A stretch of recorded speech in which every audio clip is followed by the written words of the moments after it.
थोडं थोडं याला काढा पलीकडे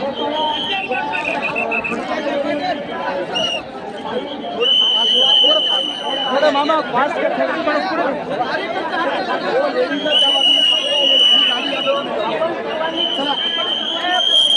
समोर वा समोर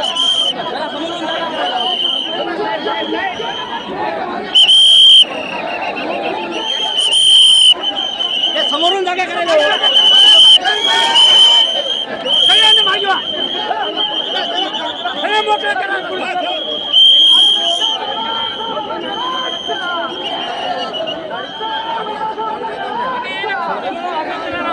गाडीला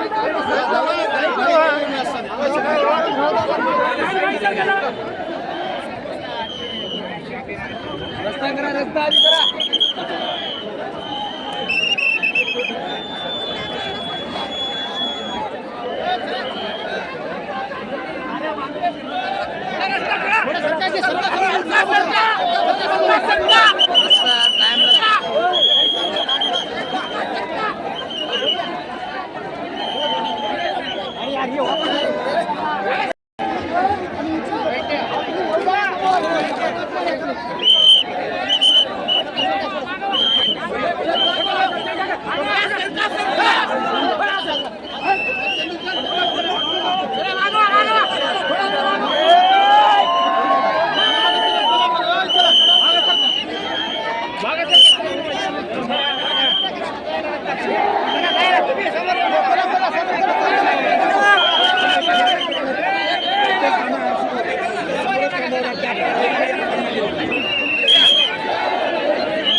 जय जय जय जय जय भीम अरे जय जय जय जय जय भीम जय भीम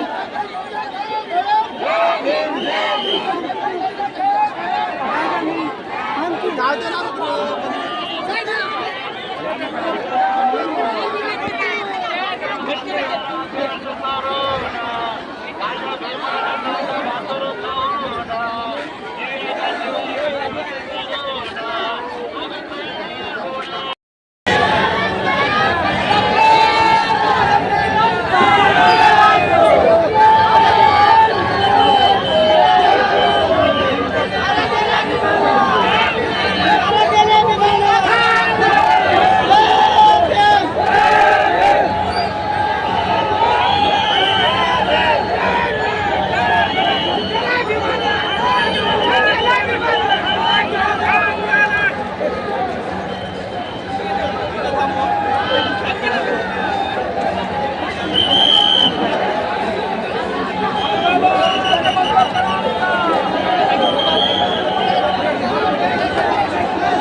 काय चाललंय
कंडक्टरनं पैसे दिले की पैसे बरोबर घेतले की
संविधान प्रेमींना विनंती आहे, जोरदार घोषणाबाजी करायची आहे.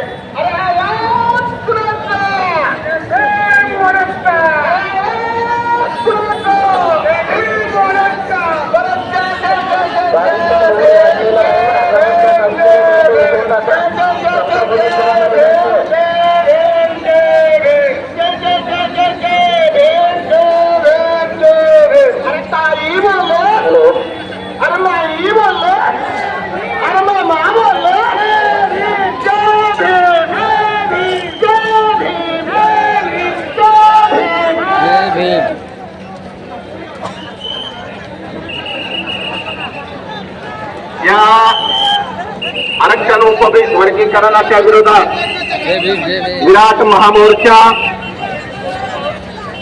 महात्मा फुले यांच्या पुतळ्यापासून प्रारंभ झालेला आहे. या आदरणीय आंबेडकर साहेब, आदरणीय अमनजी आंबेडकर साहेब, त्याचबरोबर कृपया करून गाडीवरती खूप लोड झालेला आहे. जे भिक्षू चलू शकतात त्या भिक्षूंना खाली उतरा प्लीज. जे येऊन भिक्षू आता त्यांना खाली चलू द्या, कारण गाडीवर खूप लोड झालेला आहे. विपुल संघाला नम्र विनंती आहे.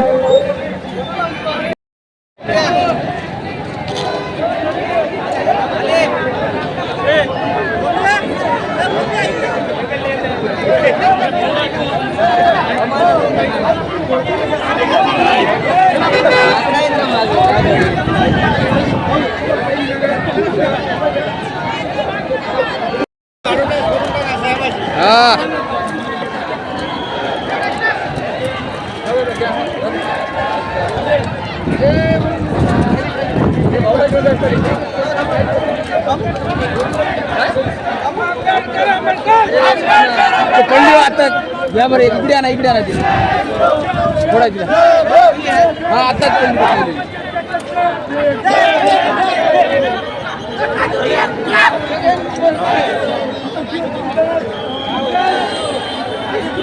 ओ आपण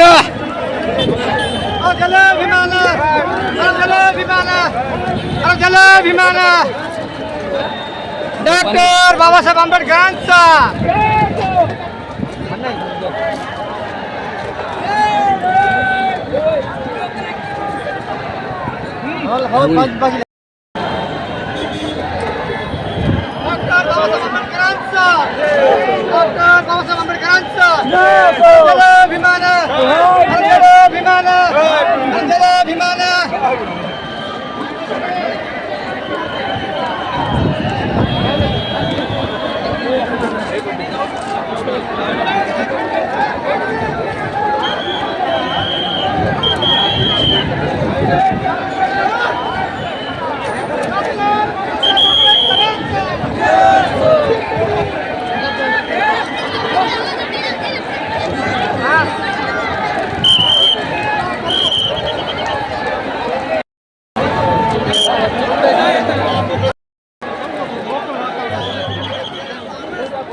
हे का शिवचे होत का बाकीचे रे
त्याला बोलू द्या आधी, बोलू द्या, बोलणं होऊ द्या त्याचं.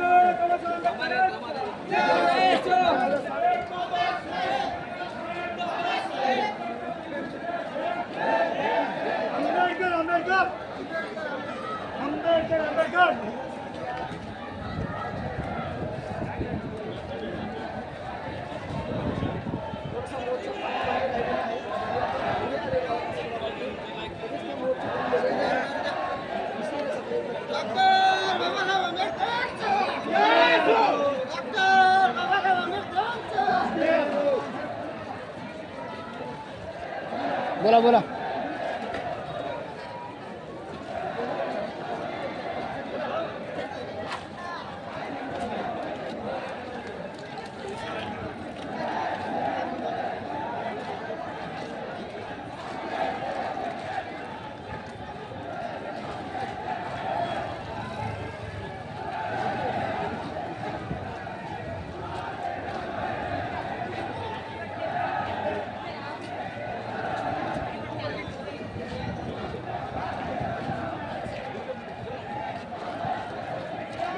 ए आदमी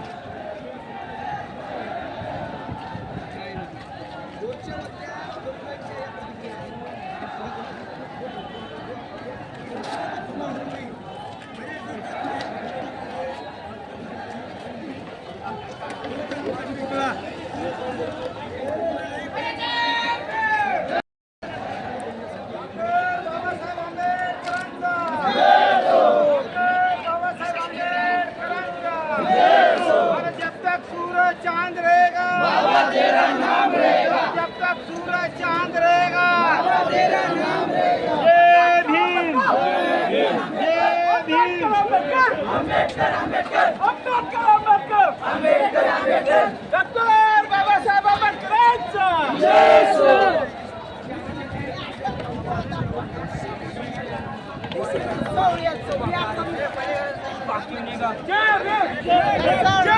जय भीम, जय भीम, जय भीम, जय भीम. चल की तू मामाकडे काय बघायला पलटून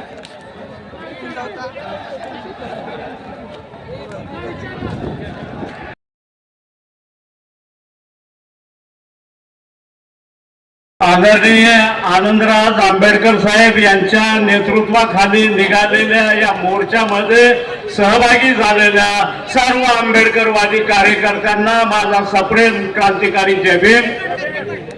मित्रांनो, डॉक्टर बाबासाहेब आंबेडकरांनी लुधियानामध्ये पंजाबमध्ये 1951ला एका सभेमध्ये म्हटलं की मातंग, महार, चांभार, भंगी या यशीतल्या सर्व जाती एका वंशाच्या आहेत आणि भविष्यामध्ये त्या एकत्र एका आणि एका यशी समूह हा भविष्यामध्ये देखील एक राहायला पाहिजे अशा पद्धतीची बाबासाहेबांची एक मनोधारणा होती आणि ती आपल्याला या मोर्चामधून आज दाखवून द्यायचंय की येणाऱ्या कित्येक पिढ्यामध्ये हे एससी समूह बाबासाहेबांनी 59 जातीचा जोडलेला हा असाच कायम असणार आहे. बाबासाहेब जिवंत असताना मातंग समाजाच्या लोकांनी बाबासाहेबांच्या सोबत धर्मांतर करण्याचे निर्णय घेतले, परंतु सकट आणि वायदंडे नावाचे 2 बदमाश मांगाचे त्या काळातले पुढारी RSS चे प्रचारक होते, पगारी नोकर होते. त्यांनी बाबासाहेबांच्या विरोधामध्ये वातावरण निर्माण केलं, मातंग समाजाला रोखून धरलं. त्यांच्याच अवलादी आज मातंग समाजामध्ये काही जिवंत आहेत आणि त्या अवलादी उपवर्गीकरण झालं पाहिजे असं म्हणत आहेत. अरे, उपवर्गीकरण ही काही मातंग समाजाची मागणी नाही. ही मागणी कोणाच्या डोक्यातून आली? त्या बदमाश मोहन भागवतच्या डोक्यातून ही कल्पना आली, ही मागणी आली. ही RSS ची मागणी आहे, मातंग समाजाची नाही. काही लोक अपप्रचार करतायत किंवा मातंग समाजाची ही मागणी आहे. तर मी अण्णाभाऊ साठे पीपल्स फोर्स या संघटनेचा संस्थापक आहे. माझा समाज कुठल्या अवस्थेतून जातो आहे मला माहिती आहे. आजही मातंग समाजाचे पोटा पाण्याचे प्रश्न सुटले नाहीत. त्याचं वैचारिक प्रबोधन नाही, त्याला चळवळ नाही. बिन नेत्याचा समाज आहे. नेता होण्याच्या लायकीचा मातंग समाजामध्ये अजून कोणी आला नाही. आला असेल तर दाखवा, त्याच्या चरणावर मी माथा टेकवायला तयार आहे. आणि मग ही मागणी कोणाची आहे? उपवर्गीकरण झालं पाहिजे.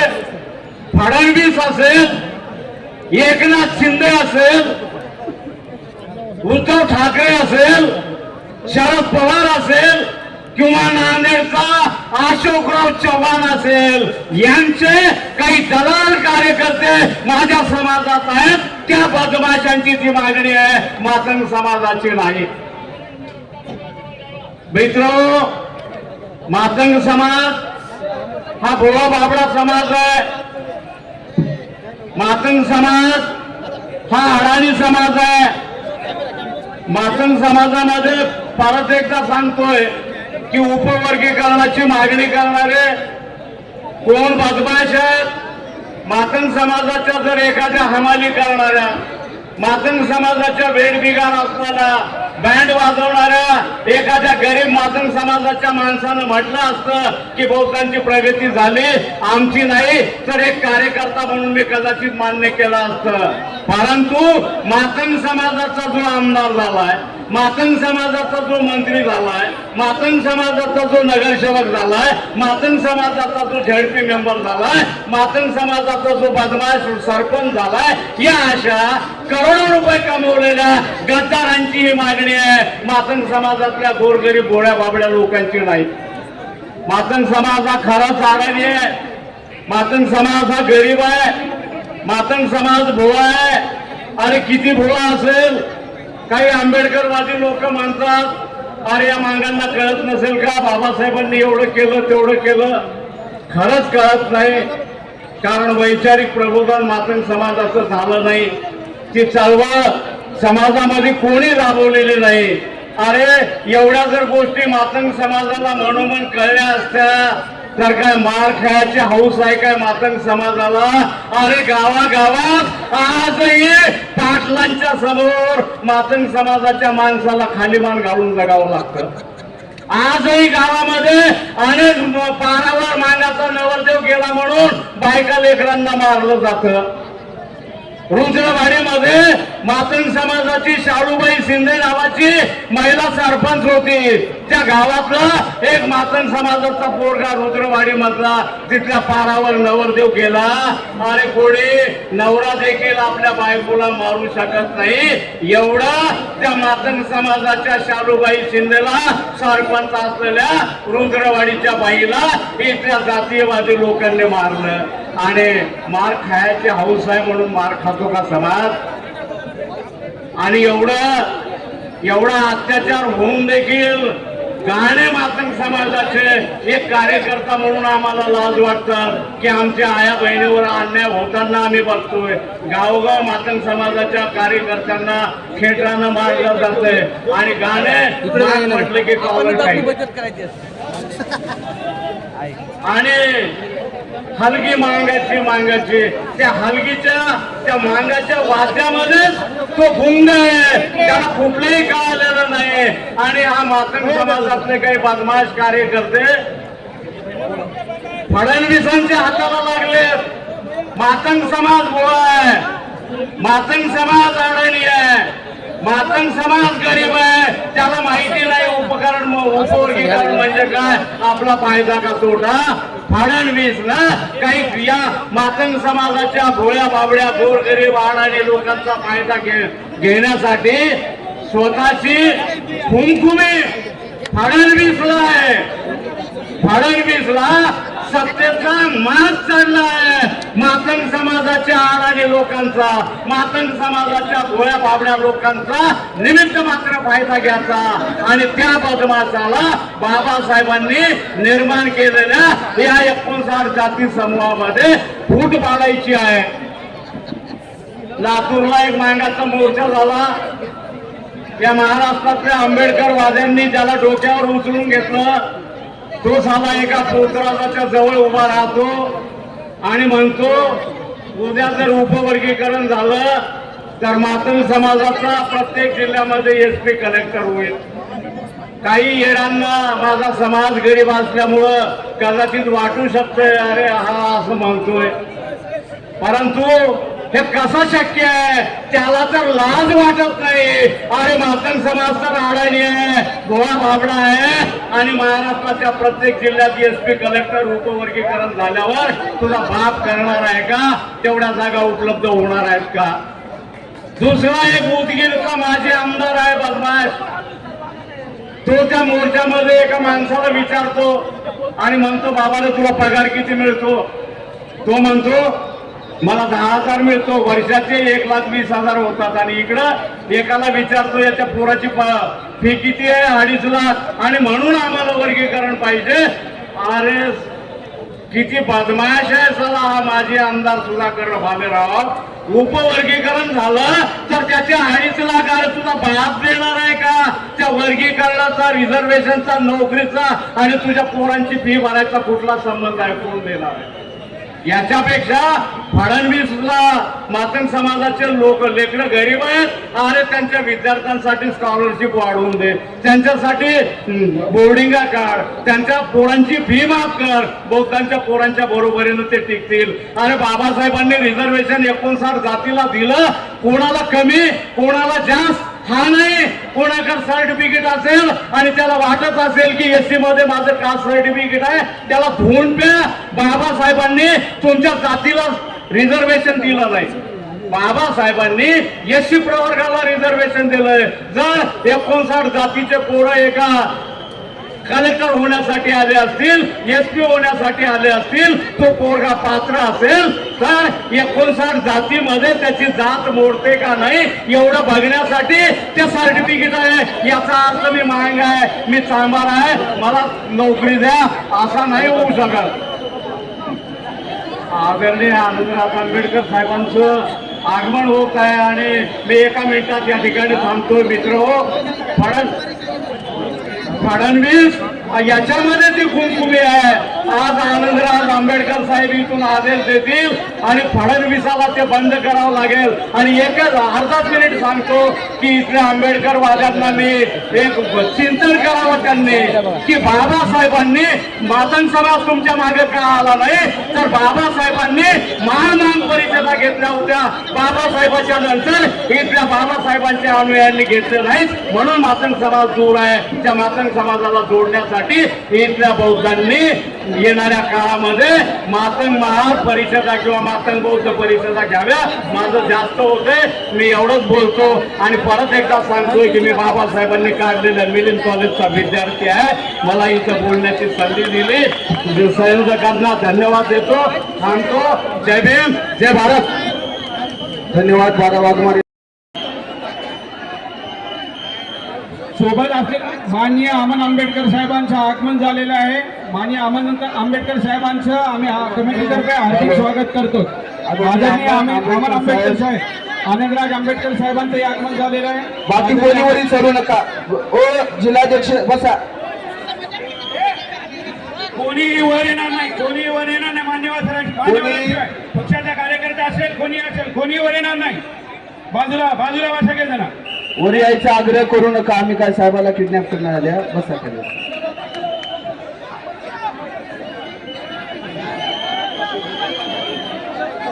यानंतर सर्वजण खाली बसा. आपण सर्वांना जय भीम करतो.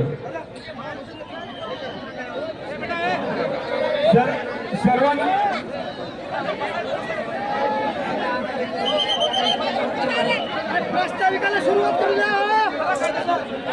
आज आपण जो मोर्चा काढलाय, सर्वांनी लक्षात घ्यावं, सर्वांनी शांत व्हा, सर्वांनी शांत व्हा, सर्व शांत व्हा. आज आपण जो मोर्चा काढलाय तो मोर्चा हा कुठल्याही जाती धर्माच्या विरोधातला नाही. आपण कोणाचाही द्वेष करण्यासाठी जमलो नाहीये, कुठल्याही जातीशी संघर्ष करण्यासाठी आपण इथे जमलो नाहीये. आपल्याला संविधानाने दिलेल्या घटनात्मक अधिकाराच्या संरक्षणासाठी, सामाजिक न्यायाच्या रक्षणासाठी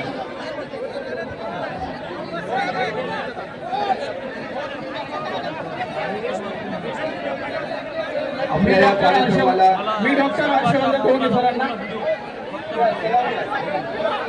समता सैनिक दलाचे काही सैनिक आदरणीय आनंदराज आंबेडकर साहेब यांना मी समता सैनिक दलाच्या सर्वांना विनंती करतो की आपण सर्वांनी आनंदराज आंबेडकर साहेबांना सलामी द्यायची. सर्व समता सैनिकाच्या जवानांना विनंती की त्यांनी थोडं समोर यायचं ताबडतोब.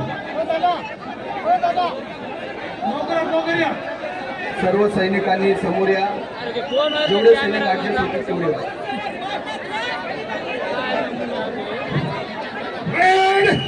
सावधान, प्राण विश्राम, प्राण सावधान, प्राण जनरल सुरत सलामी देगा. श्रमिक दो. जय भीम, जय भीम, जय भीम. डाऊन. प्राण समता सैनिक आपली आपली ड्युटी करतील. खूप छान. धन्यवाद. समता सैनिक दलाचे धन्यवाद. आपण कार्यक्रम सुरू करूया परत. मी हर्षवर्धन गवणे, विद्यार्थी नेते, या कार्यक्रमाचे संयोजकापैकी एक, अहोरात्र संघर्ष करत असलेले त्यांना विनंती करतो की त्यांनी प्रास्ताविक सादर करावं. धन्यवाद. तमाम महापुरुषांना मी वंदन करतो. मंचावर विराजमान सर्व सन्माननीय व्यक्तींना आणि आपल्या सर्वांना क्रांतिकारक जय भीम. मी अगदी थोडक्यात आरक्षण उपवर्गीकरण विरोधी कृती समिती नांदेड मार्फत जे प्रस्तावना आहे या मोर्चाची ते आपल्या समोर सादर करत आहे. मित्रांनो, 1 ऑगस्ट 2024 रोजी या देशाच्या सुप्रीम कोर्टाने निकाल दिला की अनुसूचित जातीमध्ये काही जाती हे मागास आहेत आणि त्या जातींना सामाजिक न्याय देण्यासाठी अनुसूचित जातीच्या आरक्षणामध्ये उपवर्गीकरण झालं पाहिजे. हे असंविधानिक होतं. हा निर्णय असंविधानिक होता. 7 बेंचनी दिलेला निर्णय 6 लोकांनी पारित केला, 6 जजेसनी पारित केला. या विरोधात नांदेडच्या सर्व आंबेडकरवाद्यांनी 2024 मध्ये पहिली बैठक घेतली आणि या विरोधात काहीतरी आंदोलनाची भूमिका आपण घेतली पाहिजे. म्हणून काही निश्चिती आणि काही दिशा ठरवण्यात आल्या. हे ठरवत असतानाच 2 वर्षापूर्वी राज्य सरकारने गोपनीय पद्धतीने महाराष्ट्रातल्या अनुसूचित जातीच्या 59 जातींचं उपवर्गीकरण करण्याची प्रक्रिया सुरू केली. आणि ती प्रक्रिया करत असताना न्यायमूर्ती आनंद बदर यांची समिती नेमली.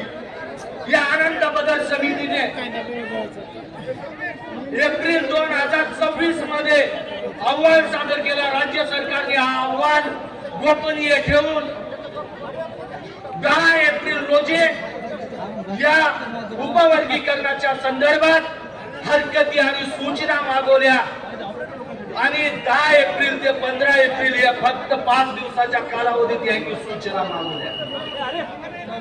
नांदेडच्या सर्व युवा संघटना, विद्यार्थी संघटना, सामाजिक संघटना, राजकीय संघटनेचे सर्व कार्यकर्त्यांनी 12 तारखेला शासकीय विश्रामगृह नांदेड इथे बैठक घेतली आणि बैठकीतून या निर्णयाला विरोध केला आणि 12 एप्रिल रोजी सायंकाळी महात्मा फुले पुतळ्यापाशी त्या निर्णयाचं आपण दहन केलं.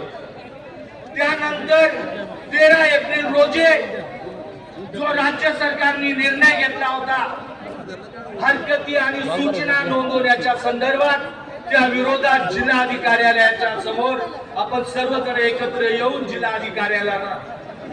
जिल्हाधिकारी यांना आणि यांच्या मार्फत सामाजिक न्याय मंत्री आणि मुख्यमंत्री यांना निवेदन पाठवले आणि आपल्याच या कृतीतून 15 एप्रिल 2026 ची ही तारीख 30 एप्रिल 2026 पर्यंत गेली. याच दरम्यान डॉक्टर बाबासाहेब आंबेडकरांच्या जयंती निमित्त आपण हरकती आणि सूचना आणि निवेदन देण्यासाठी महात्मा फुले पुतळा इथे कॅम्प आयोजित केला. ऑनलाईन पद्धतीने मेलच्या द्वारे, अँड्रॉइड फोनच्या द्वारे आपण हजारो हरकती या वर्गीकरणाच्या विरोधात नोंदवल्या. एकूण महाराष्ट्रात जेवढ्या हरकती जमा झाल्या म्हणून सर त्याच्यात 25% वाटा फक्त नांदेडचा आहे आणि आपण सर्व साक्षीदार आहोत. लाईन लागली होती सकाळी 7 वाजल्यापासून त्या कॅम्पच्या क्षेत्रामध्ये निवेदन पाठवण्यासाठी आणि या नांदेडने करून दाखवलं. नांदेडच्या लोकांनी, नांदेडच्या विविध संघटनेच्या पदाधिकाऱ्यांनी आणि सामान्य जनतेने ज्यांना या वर्गीकरणातून आपल्या आरक्षणावर घाला दिसतोय त्या सर्वांनी याच्या विरोधात हरकती नोंदवल्या. यानंतर आपण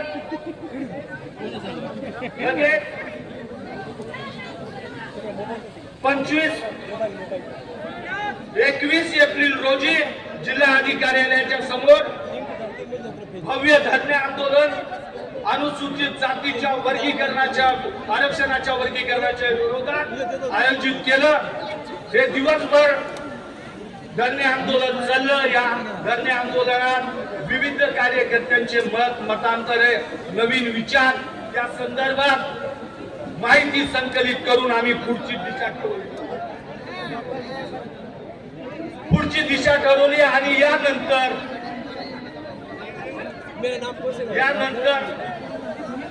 11 जुलै 2026 रोजी आपण एक बैठक आयोजित केली आणि या बैठकीमध्ये जिल्ह्यामध्ये अनुसूचित जातीतील जेवढी जाती आहेत त्या सर्व जातीच्या पदाधिकाऱ्यांना, कार्यकर्त्यांना, संघटनेच्या नेत्यांना आपण आमंत्रित केलं आणि 9 ऑगस्टचा मोर्चा आयोजित करण्याचा निर्णय घेतला. हा मोर्चा यशस्वी करण्यासाठी अनेकांनी कष्ट घेतले.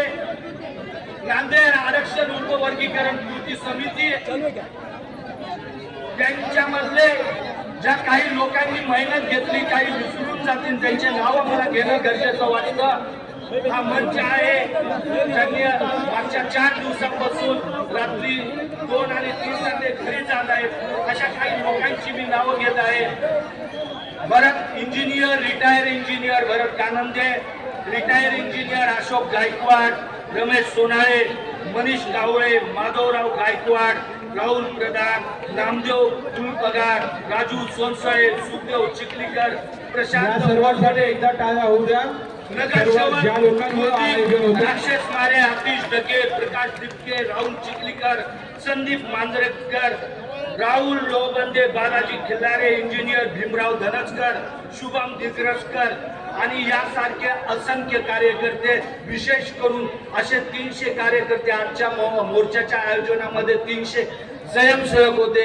ज्या स्वयंसेवकांनी सकाळी 9 वाजल्यापासून या मोर्चाचं नियोजन केलं त्यांनाही माझा जय भीम, सलाम. आणि हे आंदोलन आपलं आरक्षण वाचवण्यासाठीच आहे. हे आंदोलन आपल्या येणाऱ्या पिढीचे शैक्षणिक आणि आर्थिक परिस्थिती बदलणार आहे. हे आंदोलन जर आपण यशस्वी नाही केलो तर येणाऱ्या पिढीला आपण उत्तर देऊ शकणार नाही. या उपवर्गीकरणातून महाराष्ट्रातल्या 59 जातीचंही होणार नाही. मुळात जी आरक्षणाच्या संरक्षणाची 341-42-341 या कलमावर घाला होईल आणि ही कलम रद्द होईल किंवा या कलमाला कमजोर केलं जाईल. यातून आपलं आरक्षण गमावण्याची परिस्थिती निर्माण होईल. एकीकडे आपण सरकारी क्षेत्रामधलं आरक्षण संपत आहे आणि प्रायव्हेट सेक्टर मध्ये आरक्षण मागणी करत असताना RSSची ही भूमिका आणि या उपवर्गीकरणाच्या भूमिकेला आपण सर्वांनी हात वर करून या राज्य सरकारच्या उपवर्गीकरणाच्या या प्रक्रियेला विरोध केला पाहिजे. आणि मी माझं लांबलेलं प्रस्तावित इथंच थांबतो. जय भीम, नमो बुद्धाय. धन्यवाद हर्षवर्धन डॉक्टर हर्षवर्धन दौरे सर, आपण चांगल्या प्रकारे प्रस्तावना केलेली आहे. सर्वांना विनंती करतो की सर्वांनी स्टेजच्या उजव्या आणि डाव्या बाजूला असणाऱ्या लोकांनी खाली बसावं किंवा शांततेत घ्यावं. मी पुढील पाहुण्यांना आमंत्रित करतो. बाकीच्यांनी मागच्या नाही दिसू देईल असं सांगू, बसून घ्यावं. आंबेडकरवादी जनसमुदायाला माझा क्रांतिकारी जय भीम.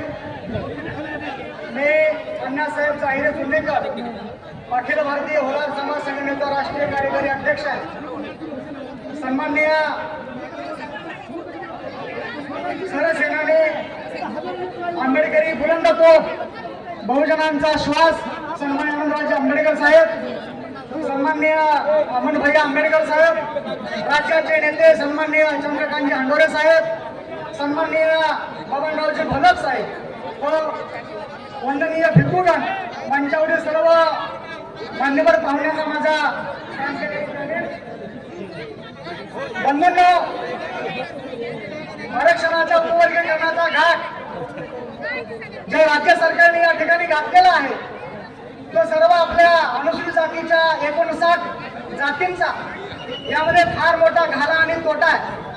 माझं स्पष्ट असं मत आहे की या ठिकाणी सरकार उपवर्गीकरणाच्या आड येऊन आरक्षण संपू पाहत आहे असं या ठिकाणी मला व्यक्तिगत वाटतं. सन्माननीय आनंदराज आंबेडकर साहेबांनी या ठिकाणी मी स्वाभिमानाने सांगू इच्छितो साहेब, 13 जुलै 2025 रोजी अखिल भारतीय होलार समाज संघटनेनं पंढरपूर या ठिकाणी एक परिसंवाद मेळावा आयोजित केला आणि या ठिकाणी संघटनेनं ठरवलं की उपवर्गीकरणाला जर पहिला विरोध जर या महाराष्ट्रात कोणी केला असेल तर स्वाभिमानाने सांगतो साहेब, होलार समाजाचा पहिला विरोध 13 जुलै 2025 साली या उपवर्गीकरणाला राज्य सरकारकडे पत्र देऊन आम्ही केलेलं आहे. आमचे राष्ट्रीय अध्यक्ष सन्माननीय नंदकुमारजी केंगार साहेब, सन्माननीय राष्ट्रीय नेते ॲडव्होकेट किरणजी जावीर साहेब, प्रदेश अध्यक्ष सन्माननीय रणजितदादा एवढे पाटील या सर्वांच्या नेतृत्वामध्ये महाराष्ट्रभर होलार समाज हा उपवर्गीकरणाला तीव्र असा विरोध या ठिकाणी करतो आहे. साहेब, या ठिकाणी सांगू इच्छितो की आमचा समाज हा महाराष्ट्रानं संख्येनं कमी आहे पण तो आंबेडकरी घराण्याशी प्रामाणिक आहे आणि संविधानाशी प्रामाणिक असलेला समाज आहे. साहेब, अभिमान वाटतो की आम्ही आंबेडकर आमचा श्वास आहे, निळा आमचा ध्यास आहे. पण साहेब, पर्यायाला समाजाचं काहीतरी वलय दाखवावे निमित्तानं आम्ही गुलाबी झेंडा निवडलेला आहे, पण निळा आमचा श्वास याचा अभिमानाने या ठिकाणी सांगतो. साहेब, या ठिकाणी या महामोर्चाला येत असताना गेली 4-5 दिवस आमच्या मुखेड तालुक्यामध्ये नांदेड जिल्ह्यामध्ये जो काही समाज आहे तो समाज या ठिकाणी आम्ही गावोगावी सर्कल बैठक घेऊन या मोर्चाला येण्यासाठी प्रेरित केलं. आमच्या मुखेड मतदारसंघामध्ये आमचे आदरणीय मामाश्री व्यंकटराव लोबंडे असतील, माजी नगरसेवक उत्तमराव बनसोडे असतील व तमाम चळवळीचे आमचे आंबेडकरवादी पुढारी मंडळी यांच्या नेतृत्वामध्ये आमचा समाज गावपाड्यापाड्यामध्ये जाऊन या ठिकाणी साधारणतः 150 ते 200 घरात ताफा साहेब आम्ही या मोर्चाला या ठिकाणी घेऊन आलेलो आहे. साहेब, या ठिकाणी अभिमानाने सांगावं वाटतं की आम्ही कायम आंबेडकरी घराण्याच्या सोबत आणि बाबासाहेबांच्या विचारधारेच्या सोबत आहोत, हाच आमचा शब्द आहे. साहेब, समाज जरी छोटा असेल तर आंबेडकरी घराण्याकडे आमचं मागणं आहे की कायम आम्हाला तुमच्या छोट्या भाऊंसोबत तुमच्या खांद्याला खांद्याला लढायची आमची हिंमत आहे, ताकद आहे. तुम्ही आम्हाला सहकार्य करावं, सोबतीला घ्यावं. आपला भाऊ एखादा जर नाराज झाला असेल, दुखाला असेल, त्याची बाब वेगळी, पण आम्हाला छोटा भाऊ आपण स्वीकारावं. काय आम्ही तुमच्या सोबत एवढ्या हक्काने सांगतो आणि या ठिकाणी थांबतो. क्रांतिकारी जय भीम. जिस बाप के बेटे लायक होते हैं उस बाप की इज्जत होती है, जिस बाप के बेटे नालायक होते हैं उस बाप की इज्जत होती नहीं है. आपलं सर्वांचं श्रद्धास्थान, ज्यांचं नाव घेतात अंगावर शहारे उठतात ते आनंदराजे आंबेडकर, राष्ट्रीय चर्मकार महासंघाचे संस्थापक अध्यक्ष तथा माजी सामाजिक न्याय मंत्री बबनरावजी घोलप, माजी सामाजिक न्याय मंत्री चंद्रकांत हंडोरे, भिक्खू संघ, उपस्थित 59 जातीतील सर्व समाज बांधवांनो, आपल्याला या महाराष्ट्र शासनाने आमच्यावर मानवी संकट आणलेलं आहे.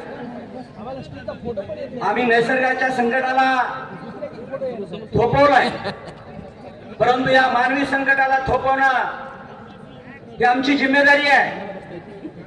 1935 ला आम्हाला शेड्यूल कास्ट या वर्गामध्ये बाबासाहेबांनी टाकून आम्हाला आरक्षण दिलं आणि आरक्षणाच्या माध्यमातून आम्ही आमचा प्रगती करून घेतली. परंतु ही प्रगती महाराष्ट्रातल्या पूर्वाश्रमीचे महाराणी आजचे बौद्ध यांनी बाबासाहेबांचा संदेश मानला. बाबासाहेबांनी सांगितलं खेडे सोडा आणि शहरामध्ये जा. आम्ही खेडे सोडून शहरामध्ये आलो. शिक्षण हे वागणीचं दूध आहे. जे कोणी प्राशन करेल ते गुरगुरल्याशिवाय राहणार नाही. आम्ही ते दूध प्राशन केलं आणि गुरगुरतोय. आणि या महाराष्ट्रातला बौद्ध समाज फक्त स्वतःसाठी गुरगुर करत नाही, तर या महाराष्ट्रातल्या मातंगासाठी पण गुरगुरतोय. या महाराष्ट्राचा चर्मकार असेल, ढोर असेल, डकलवार असेल, गारुडी मांग असेल, या कॅटेगरीतील छोट्या छोट्या जातीला सोबत घेऊन करण्याचं काम बाबासाहेबांनी केलं आणि बाबासाहेबांच्या नंतर बाबासाहेबांच्या अनुयायांनी केलं आणि आज आनंदराज आंबेडकर करत आहेत. परंतु ही बौद्धाची प्रगती, आमचा विकास झाला म्हणे. आम्ही या मोर्चाच्या माध्यमातून ग्रामीण भागात जेव्हा फिरतो, आम्ही पाहिला आजही आमच्या घरावरची पत्र निघाले नाही. आजही आम्ही 10 बाय 12च्या खोलीमध्ये 5-5 लोकांचं कुटुंब राहतो. शहरामध्ये राहणाऱ्या काही ठराविक लोकांचा विकास झाला असेल, परंतु सर्व लोकांचा विकास झाला नाही. 100% आरक्षणाची अंमलबजावणी झाली नाही. आम्ही आरक्षण लावा म्हणून यांच्या मागे लागलं पाहिजे, तर आम्हाला दिलेलं आरक्षण हे काढून यांच्या पाठीमागे लागलेले आहेत. मातंग तो एक बहाना आहे, आरक्षण खत्म करना इनका निशाना आहे. तुम्ही आंध्र प्रदेशात करून प्रयोग पाहिला असेल, आंध्र प्रदेशचे लोक शांत बसली. तुम्ही पंजाब मध्ये केलं तेही तुम्हाला जमलं, पण महाराष्ट्रात असा प्रयोग करून पाहायला तुम्ही जमणार नाही, जमू देणार नाही.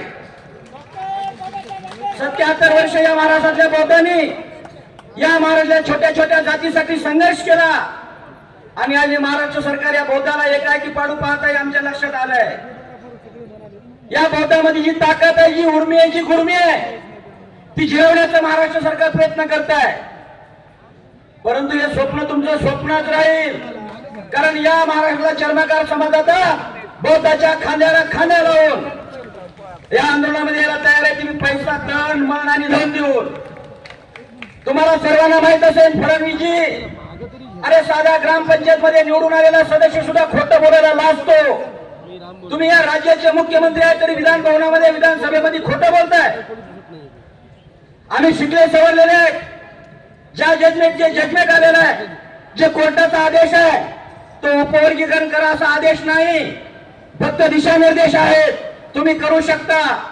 ज्या ज्या लोकांनी बाबासाहेबांच्या सोबत आणि चळवळीच्या सोबत गद्दारी केली त्यांना आतापर्यंत काळानं माफ केलं नाही. तुम्हाला माहित असेल आम्हाला महाराष्ट्रामध्ये नामांतर पाहिजे होतं. 16 वर्ष संघर्ष झाला. इंदिरा गांधीच्या कानावर गेलं, तिने दखल घेतली नाही. 46 गोळ्या छाताळात खावा लागल्या.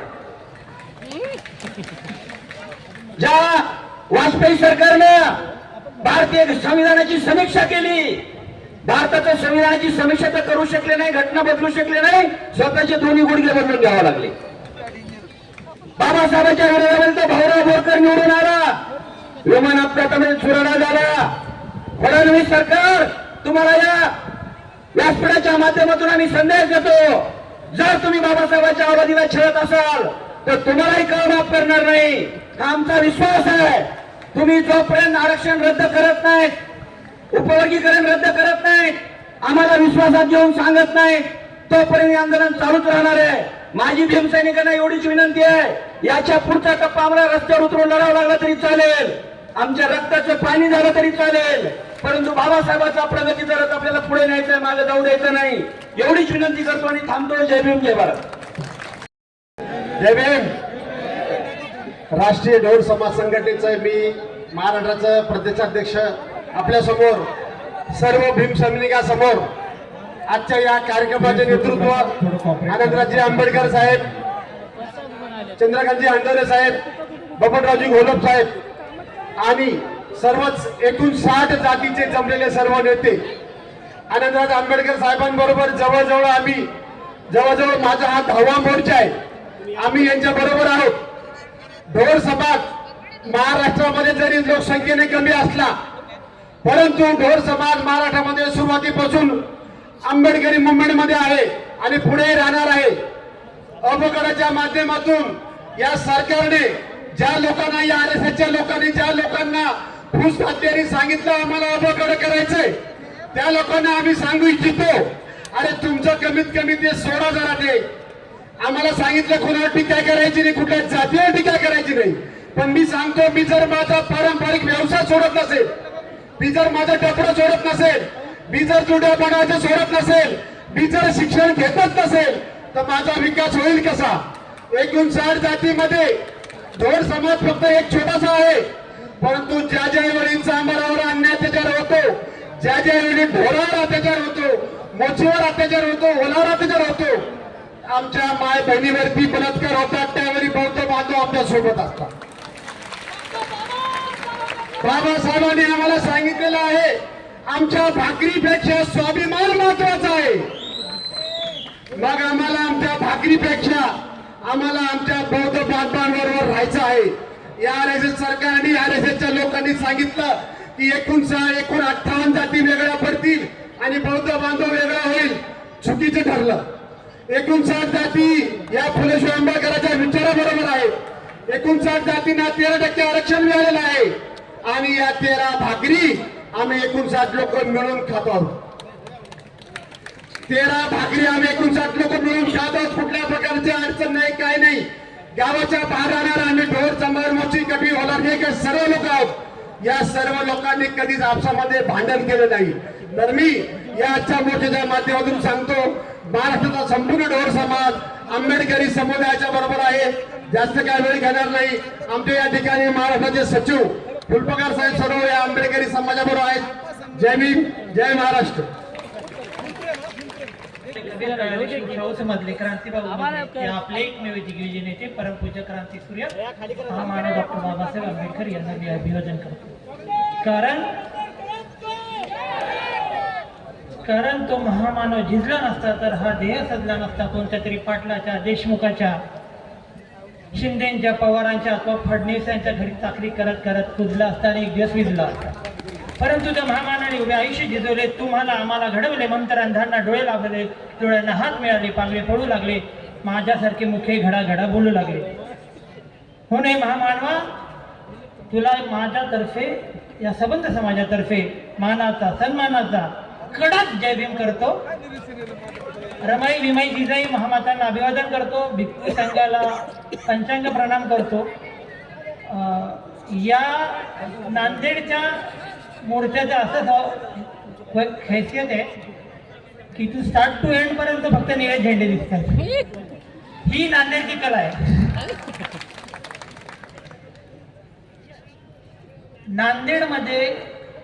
नांदेडमधला मोर्चा का झाला एवढा सक्सेसफुल माहिती आहे का? त्याचं आयोजन फेलोशिपवाल्या विद्यार्थ्यांवर होतं. दोन्ही अजूनही खाली बसले आणि स्वप्नील अरबाज अजूनही वर आहे आणि ते खालून ओरडतात, मी कोणाचंही नाव घेतलं नाही. काय कुठे गेले दोन्ही? कुठे गेले? इथं जातं काय? दोन्ही आहेत. राहुल प्रधान साहेब पण आहेत तिथे खाली. सगळेच खाली आहेत. आम्हीच फक्त थोडे मान्यवर लोक आहोत. सरसेनानी आनंदराज आंबेडकर साहेब, चंद्रकांत हंडोरे साहेब, बबनराव घोलप साहेब, आदरणीय भंती पय्या मोदी आणि सर्व भंतीगण, अमन आंबेडकर साहेब, त्यांचं मी खास स्वागत करेन का बाबा. ते आनंदराज साहेबांच्या खांद्याला खांदा लावून येतात. त्यांच्यावर पावलावर पाऊल टाकून ते सांगतायत की बाबा तुम्ही एकटे ना, आम्ही पण आहोत तुमच्याबरोबर आणि आपल्याला पण आवडतं ना, आंबेडकर बरोबर चाललोय. माझं म्हणणं काय सर, तर नांदेडमध्ये क्लासेसची सगळ्यात जास्त गर्दी आहे. का? इथे आपला समाज खूप शिकतो. फेलोशिपमध्ये 620 विद्यार्थ्यांना दरवर्षी स्कॉलरशिप दिली जाते. ती या वर्षीपासून प्रत्येकाला 100 दिली जाईल. म्हणजे बार्टीला 100, आरटीला 100, महाज्योती, सारथी सगळ्यांना. आज सम्राटची पेज रिडिंग आहे. मी असं म्हणत नाही की एका समाजाला कमी दिलं जास्त दिलं. बार्टीमधून 59 जाती शिकतात. बरोबर ना? 59 जाती शिकतात. त्यांना तुम्ही 100 देताय, दुसऱ्या समाजाला 100 देताय. हा अन्याय नाही का? मी असं बोलत नाही त्यांच्यावर अन्याय होतोय किंवा काय. आम्हाला देताय ना तर 590 द्या, 5090 द्या. आमच्या सीट वाढवा. तुम्ही आमच्या सीट कमी करता येणार नाही. इम्पिरिकल डेटा न घेता सरकार राज्य सरकार करू इच्छिते उपवर्गीकरण. ह्या फेलोशिपच्या विद्यार्थ्यांनी फडणवीस सरकारला नको ते, त्यावेळी शिंदे साहेब होते बरोबर ना, शिंदे साहेब होते, त्यांना दिवस रात्र एक करून घाया केलं की शिंदे साहेब बोलण्यावर म्हटले की बाबा तुम्ही लोकांना जे पाहिजे मी देतो. आता हे नांदेडकरांनी सगळ्यांना दाखवलंय की जे आपल्याला पाहिजे ते सगळं भेटेल. बरोबर की नाही? उपवर्गीकरण कदापि होऊन देणार नाही. आनंदराव साहेब होऊन देतील का?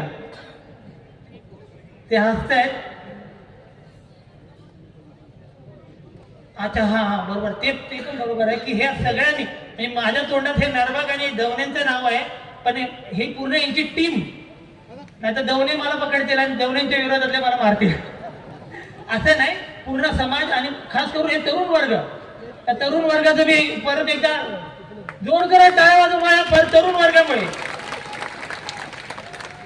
तुम्ही आता इथे साहेब बोलले की बाबा आम्ही 13 भाकऱ्या मिळून वाटून खाऊ. मग कशाला तुम्हाला काय झालं? बाकीच्यांना काय दुखतंय का पोटामध्ये? हा 2 मिनिटं आता थांबायचं सर. ते आम्हाला जास्त बोलू नाही द्यायचं. आपण आनंदराव साहेबांना आणि हंडरे साहेबांना, घोलप साहेबांना बोलायला ऐकायला आलेलो आहोत. पण माझं एकच म्हणणं आहे, सगळ्यांनी एक राहिलो तर सगळ्यांना दाखवता येईल सरकारला. आणि एक लक्षात ठेवा, समाज कल्याण खातं जे आपले खाते, जसे हे लोक आहेत ना बार्टीचे फेलोशिप आले, तसं जे काही समाजाचं आहे ना समाज कल्याण खात्याचं 25,500 कोटी लुटून खायचे. लक्षात ठेवा, काही एकही स्कीम सोडायची नाही. आणि संजय शिरसाट बोलतातच माझी बॅग उघडी आहे. मागायला पाहिजे ना, मागूया ना आता आपण. या नांदेडकरांनी मला इथे बोलवलं. मी ह्यांचे फोटो दरवेळेस छापतो. आणि नांदेडचं कौतुक असं की सगळ्यात जास्त अन्याय अत्याचार नांदेडमध्ये होतात, तर सगळ्यात जास्त सम्राटमध्ये पेजडी पण नांदेडच्या होतात. सगळ्यात जास्त पेजडी मी इथून करतो नांदेडमधून. तर तुमचा आभार की तुम्ही सरकारच्या विरोधात एवढ्या मोठ्या संख्येत रस्त्यावर आलात, मला इथे बोलायची संधी दिली. धन्यवाद. त्यामुळे आपले आभार. जय भीम, जय संविधान. सर्वांना क्रांतिकारी जय भीम. जय भीम. जय भीम. डॉक्टर बाबासाहेब आंबेडकरांचा. डॉक्टर बाबासाहेब आंबेडकरांचा. आज नांदेडमध्ये आपण जे उपवर्गीकरण विरुद्ध मोर्चा आयोजित केला त्याबद्दल सर्व कमिटीचे आभार मानतो. आणि खास करून आपण सर्वजण उपस्थित राहिलात आणि एवढा मोठा प्रतिसाद दिला त्याबद्दल तुमच्या सर्वांचे सुद्धा आभार मानतो. मी जास्त काही बोलणार नाही, पण फक्त एकच सांगेन, वेळ बदलतो, काळ बदलते आणि आता वेळ बदलायला लागलाय. आधी इकडचे सत्ताधारी लोक फक्त बाबासाहेबांना एका जातीचे मानत होते. आज आपण सर्वजण बघत असाल, गल्ली ते दिल्ली फक्त एकच नारा आणि एकच माणूस अख्ख्या जगामध्ये त्याचं नाव होते, ते म्हणजे डॉक्टर बाबासाहेब आंबेडकर. आपल्या बापाने एवढं मोठं कार्य केलंय, आपल्या बापाने एवढं मोठं कार्य केलंय की इकडचे मनुवाद असतील किंवा कुठलेही वाद असतील ते लोक त्याला कितीही दाबायचा प्रयत्न केला, पण तो नेता कधीच दाबला जाणार नाही. मी आजच्या तरुण वर्गांना एकच सांगतोय, आज सगळे तरुण मिळून एक आलात, इकडच्या धर्मेंद्रचा राजीनामा घेतला.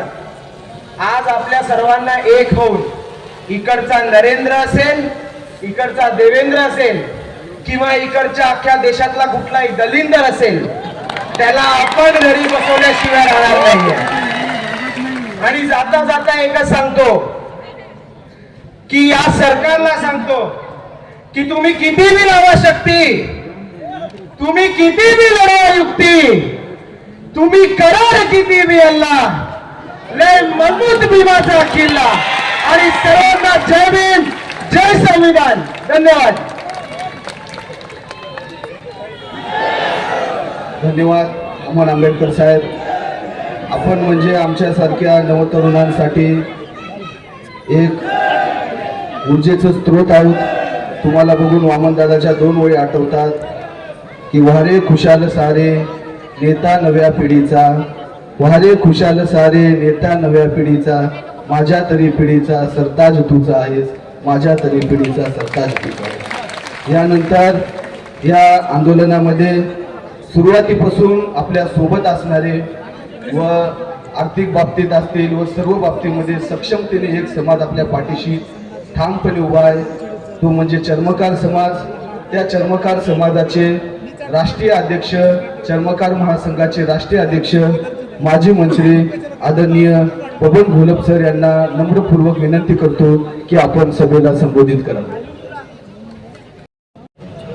उपस्थित सर्व बांधवांना आणि भगिनींना, आनंदराज आंबेडकर साहेबांच्या मार्गदर्शनाखाली संपूर्ण महाराष्ट्रामध्ये आमचे मोर्चे सुरू आहेत. पहिल्या दिवसापासून आम्ही बरोबर आहोत. चर्मकार समाजाने जेव्हा हा निर्णय जाहीर झाला तेव्हापासून आंदोलनं सुरू केलेले आहे. महाराष्ट्रातल्या प्रत्येक कलेक्टरला निवेदन देऊन आम्ही निषेध नोंदवलेला आहे. मी आपल्याला सगळ्यांना सांगू इच्छितो, आपल्या ज्या एकूण 60 जाती आहेत त्याच्यापैकी काही एखाद्या 2 माणसाला काही वाटलं असेल म्हणून त्यांनी विरोध जरी केला असेल तर त्याला शिव्या देत बसू नका. त्याला आपलं कसं करता येईल, त्याला समजून कसं सांगता येईल, हा किती मोठा धोका आहे याबाबतची जर समजून सांगितलं तर निश्चितपणानं सगळ्यांच्या लक्षात येईल. आपण सगळ्यांनी मिळून हा लढा दिला. त्यात सगळ्यात आज नांदेडचे जेवढे आयोजक आहेत त्यांना मनापासून धन्यवाद देतो. अतिशय शिस्तबद्ध आणि चांगल्या पद्धतीने आपण आयोजन केलं. अशाच पद्धतीने समाजाची एकजूट राहिली तर आपल्याला कोणी हरू शकत नाही आणि आपली जीत कोणी रोखू शकत नाही. अशा प्रकारचं नियोजन केलं, त्याबद्दल तुमच्या सगळ्यांचे आभार मानतो. बांधवांना आपल्याला बाबासाहेबांनी 13% आरक्षण दिलं मागासवर्गीय. ते काही कोणत्या जातीला दिलं नाही. मागासवर्गीय मिळून तो शिकेल, तो आपली प्रगती करू इच्छितो, तो निश्चितपणानं त्या आरक्षणाला पात्र ठरला. आणि आतापर्यंत गेले 70 वर्षाच्या पलीकडे आपण गेलोय आणि अतिशय चांगलं गुन्हा होतो. पण सुप्रीम कोर्टाचा निर्णय पुढं करून कुठेतरी आपल्यामध्ये फूट पाडण्याचा जो प्रयत्न आहे तो आपल्याला अजून पाडायचा आहे. आणि म्हणून आपले महाराष्ट्रामध्ये एक शक्ती प्रदर्शनं चालू आहे. ह्या शक्ती प्रदर्शनामध्ये आमचा समाज 100% सहभागी आहे आणि आनंदराव साहेबांच्या बरोबर आम्ही पहिल्या दिवसापासून जोडलेलो आहे आणि शेवटसुद्धा राहू. काल मला कार्यकर्त्यांनी विचारलं, साहेब उद्या घोषणा काय द्यायचं आहे? त्यांना म्हणलं पहिली घोषणा ही द्या, कल भी आंबेडकर आज भी आंबेडकर. म्हणजे आपल्या त्या काळात सुद्धा आंबेडकर होते आणि आजही आंबेडकर आपल्याबरोबर आहे आणि आपण सुद्धा आंबेडकरांच्या बरोबर राहायचं, अशा प्रकारचा तुमचा निर्णय आहे. त्याच्यामुळे याच्यामध्ये काही संदेह नाही. आपल्याला साहेबांना ऐकायचं आहे. मी पण जास्त वेळ बोलू शकतो, पण ते बोलण्यापेक्षा आपण एकजुटीने राहा. आमच्या चर्मकार बांधवांना तुम्ही सांभाळून घ्या, त्याच्या पाठीशी उभे राहा, आम्ही पण तुमच्या पाठीशी आहे, असं एकमेकाच्या गळ्यात गळा घालून हात घालून आपण हा लढा जिंकू. निश्चितपणानं जिंकल्याशिवाय राहणार नाही. धन्यवाद. आंबेडकर वाद्यासोबत आज या मोर्चामध्ये या ठिकाणी उपस्थित आहे. मातंग समाज बहुसंख्य अशिक्षित आहे आणि त्यांच्या अशिक्षितपणाचा फायदा हे RSS वाले भाजपवाले घेऊन त्यांच्या डोक्यामध्ये काहीतरी विष पेरत आहेत. आपल्या नांदेडचे पण एक भाजपचे नेते सरकारमध्ये आहेत, त्यांना पण आपण जाब विचारण्याची गरज आहे अशोक चव्हाणांना, की या उपवर्गीकरणाच्या संदर्भानं सरकारला तुम्ही जाब विचारला का, हे तुम्ही अशोक चव्हाणांना सुद्धा विचारावं लागणार आहे. कारण त्यांना आपलं फक्त मतदान पाहिजे, या विषयावर ते बोलले का हे सुद्धा अशोकराव चव्हाणांना तुम्हाला विचारावं लागणार आहे. जय भीम. धन्यवाद दादा. यानंतर प्राध्यापक राजू सोनसळे सर यांना सुद्धा सूचना, आपण सुद्धा 2 मिनिटं बोलायचे.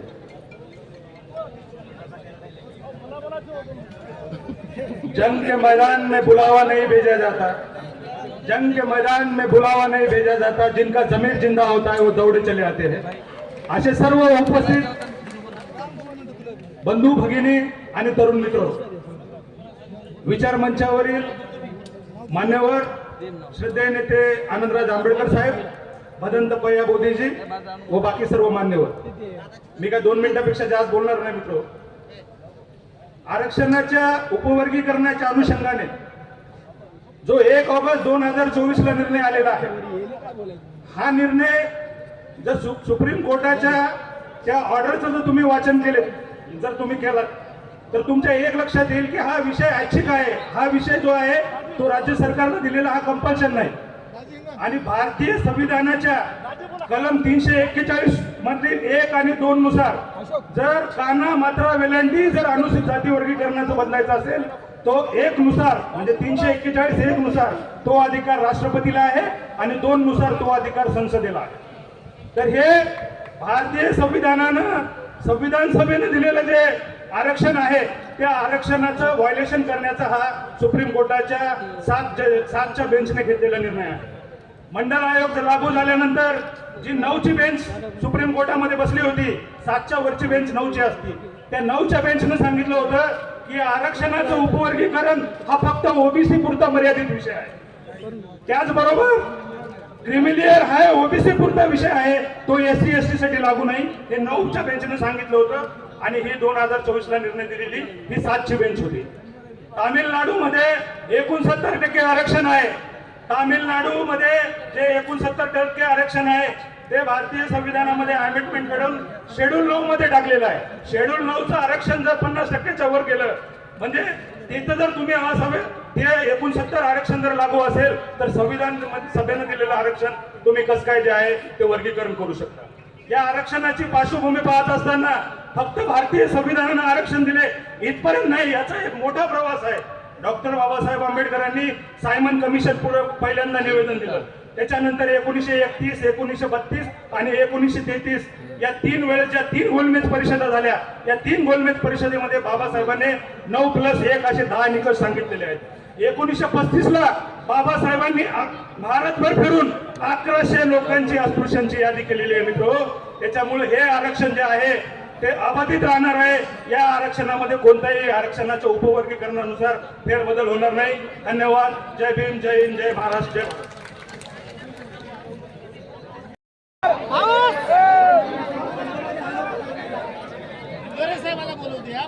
सामाजिक परिवर्तनाच्या चळवळीचे महानायक, भारतीय घटनेचे शिल्पकार, भारतरत्न डॉक्टर बाबासाहेब आंबेडकर उपवर्गीकरणाच्या विरोधामध्ये महाराष्ट्रभर ज्यांनी रान पेटवलं ते आमच्या सर्वांचे आदरणीय लोकप्रिय नेते सन्माननीय आनंदराजे आंबेडकर साहेब, महाराष्ट्राचे माजी सामाजिक न्यायमंत्री,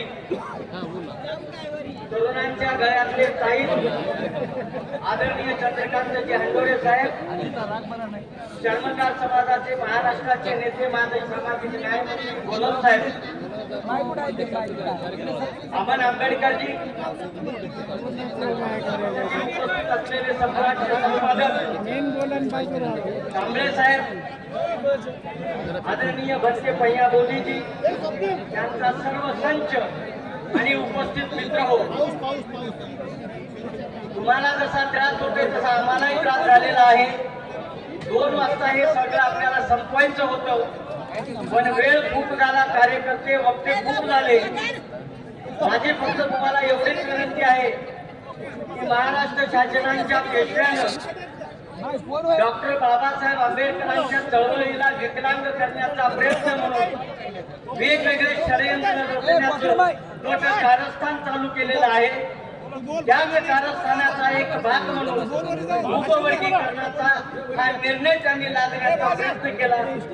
बदल समितीचा अहवाल प्रकाशित न होता त्यांनी त्याच्यावर आपलं म्हणणं मांडायला आपल्याला सांगितलं.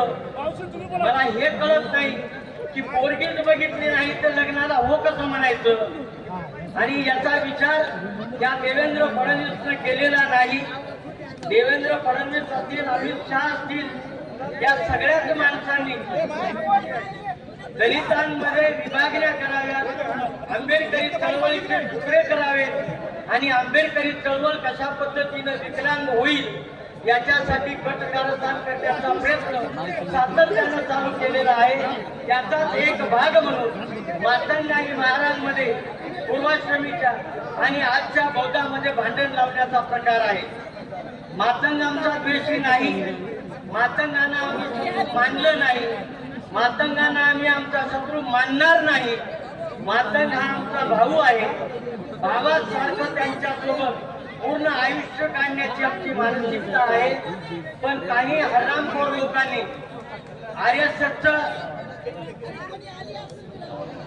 आरएसएसचं म्हणणं ऐकून त्यांची ब्रोकरशिप घेतलेली आहे. त्यांचे पगारदार नौकर होऊन मातंगांना भडकवणे, त्यांचे डोके नाचवणे याचा प्रकार त्यांनी चालवलेला आहे. आणि त्यांना आरएसएसच्या कार्यालयातून, मोहन भागवतच्या माध्यमातून आणि देवेंद्र फडणवीस यांच्या माध्यमातून त्यांना पगार मिळते आणि मातंगांना या कामाला लावलं. मित्र हो, मातंगांनी हे केलेलं आहे. जे काही मातंगांनी पोटावर टोचण्या इतक्या लोकांनी चालू केलेलं आहे ते त्यांनी थांबवलं पाहिजे. याच्यासाठी आदरणीय आनंदराज आंबेडकर, चंद्रकांतजी हंडोरे साहेब, गोलम साहेब यांनी प्रयत्न करावा आणि हे प्रकरण हलवून पाडावं. आपण आमच्या विनंतीला मान देऊ. आम्ही नांदेड जिल्ह्यामध्ये अनेक शेकडो सभा घेतल्या आणि त्याच्यानंतर एवढा बहुसंख्येनं समाज आमचा एकवटलेला आहे. या समाजानं उभ्या आयुष्यात आंबेडकरी चळवळ किती प्रगल्भ आहे, आंबेडकरी चळवळ किती ताकदवर आहे हे या समाजानं दाखवून दिलेलं आहे. आंबेडकरी चळवळीनं नांदेडच्या समाजाला या पद्धतीने शिकवण दिलेली आहे. आज नामांतराच्या काळात बघितलं, नांदेडचे लोक जोपर्यंत मुंबईला जात नव्हते तोपर्यंत मुंबईचा मोर्चा यशस्वी होत नव्हता. आणि इथल्या महाराष्ट्र शासनाला माहीत आहे की नामांतराच्या काळात 126 लोकांना मरावं लागलं. त्याच्यानंतर डॉक्टर बाबासाहेब आंबेडकर मराठवाडा विद्यापीठ अशा पद्धतीचा नामविस्तार झाला. महार समाज हा इथला न ऐकणारा समाज आहे. दुसऱ्यांचं महार समाज हा आपल्या बौद्धिक क्षमतेचा, आपल्या बौद्धिक ताकदीने विचार करून निर्णय घेणारा माणूस आहे. म्हणून आपण सगळेजण उपवर्गीकरणाच्या विरोधात आहे. कुठल्याही मातंगाची द्वेष न करता आपण हा निर्णय घेऊ आणि हे आंदोलन पुढे चालू आणि उपवर्गीकरण रद्द करण्याचा प्रयत्न आपल्या नेत्यांच्या मार्गदर्शनाखाली करून दाखवू. बोलण्याची संधी दिली त्याच्याबद्दल तुमच्या प्रति ऋण व्यक्त करतो आणि थांबतो. धन्यवाद. जय भीम. या भाषणाबद्दल पासून भंतेजीचा आदेश आता संपुष्टात आलेला आहे. आता कोणाचे नाव घेतले जाणार नाही. यानंतर आपण सर्वजण रमाई आवास योजनेमध्ये राहतो की घरामध्ये, तर त्या रमाई आवास योजनेचा निवारा आपल्या सर्वांना देणारे व प्रत्येक जिल्ह्यामध्ये एक सामाजिक न्याय भवन उभारणारे सर्व हजारो कार्यकर्ते स्टेबल करणारे असे आदरणीय चंद्रकांत हांडोरे साहेब यांना सन्मानपूर्वक स्टेजवरती भाषणासाठी आमंत्रित करतो.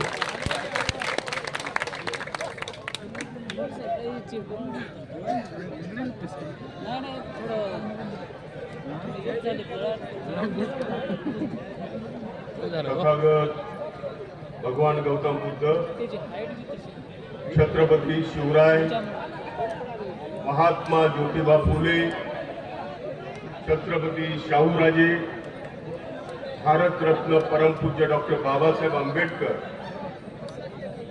साहित्यरत्न लोकशाहीर अण्णाभाऊ साठे, थोर संत रोहिदास महाराज यांना अभिवादन करून मंचावर उपस्थित आदरणीय भंते भैयाबुदीजी, स्टेजवर उपस्थित सर्व भंतेगण, रिपब्लिकन सेनेचे प्रमुख सन्माननीय आनंदराजे आंबेडकर, त्यांचे चिरंजीव ॲडव्होकेट अमन आंबेडकर, राष्ट्रीय चर्मकार समाजाचे नेते, माजी सामाजिक न्याय मंत्री सन्माननीय बबनरावजी घोलप, वृत्तपत्र सम्राटचे युवा संपादक सन्माननीय कांबळेजी,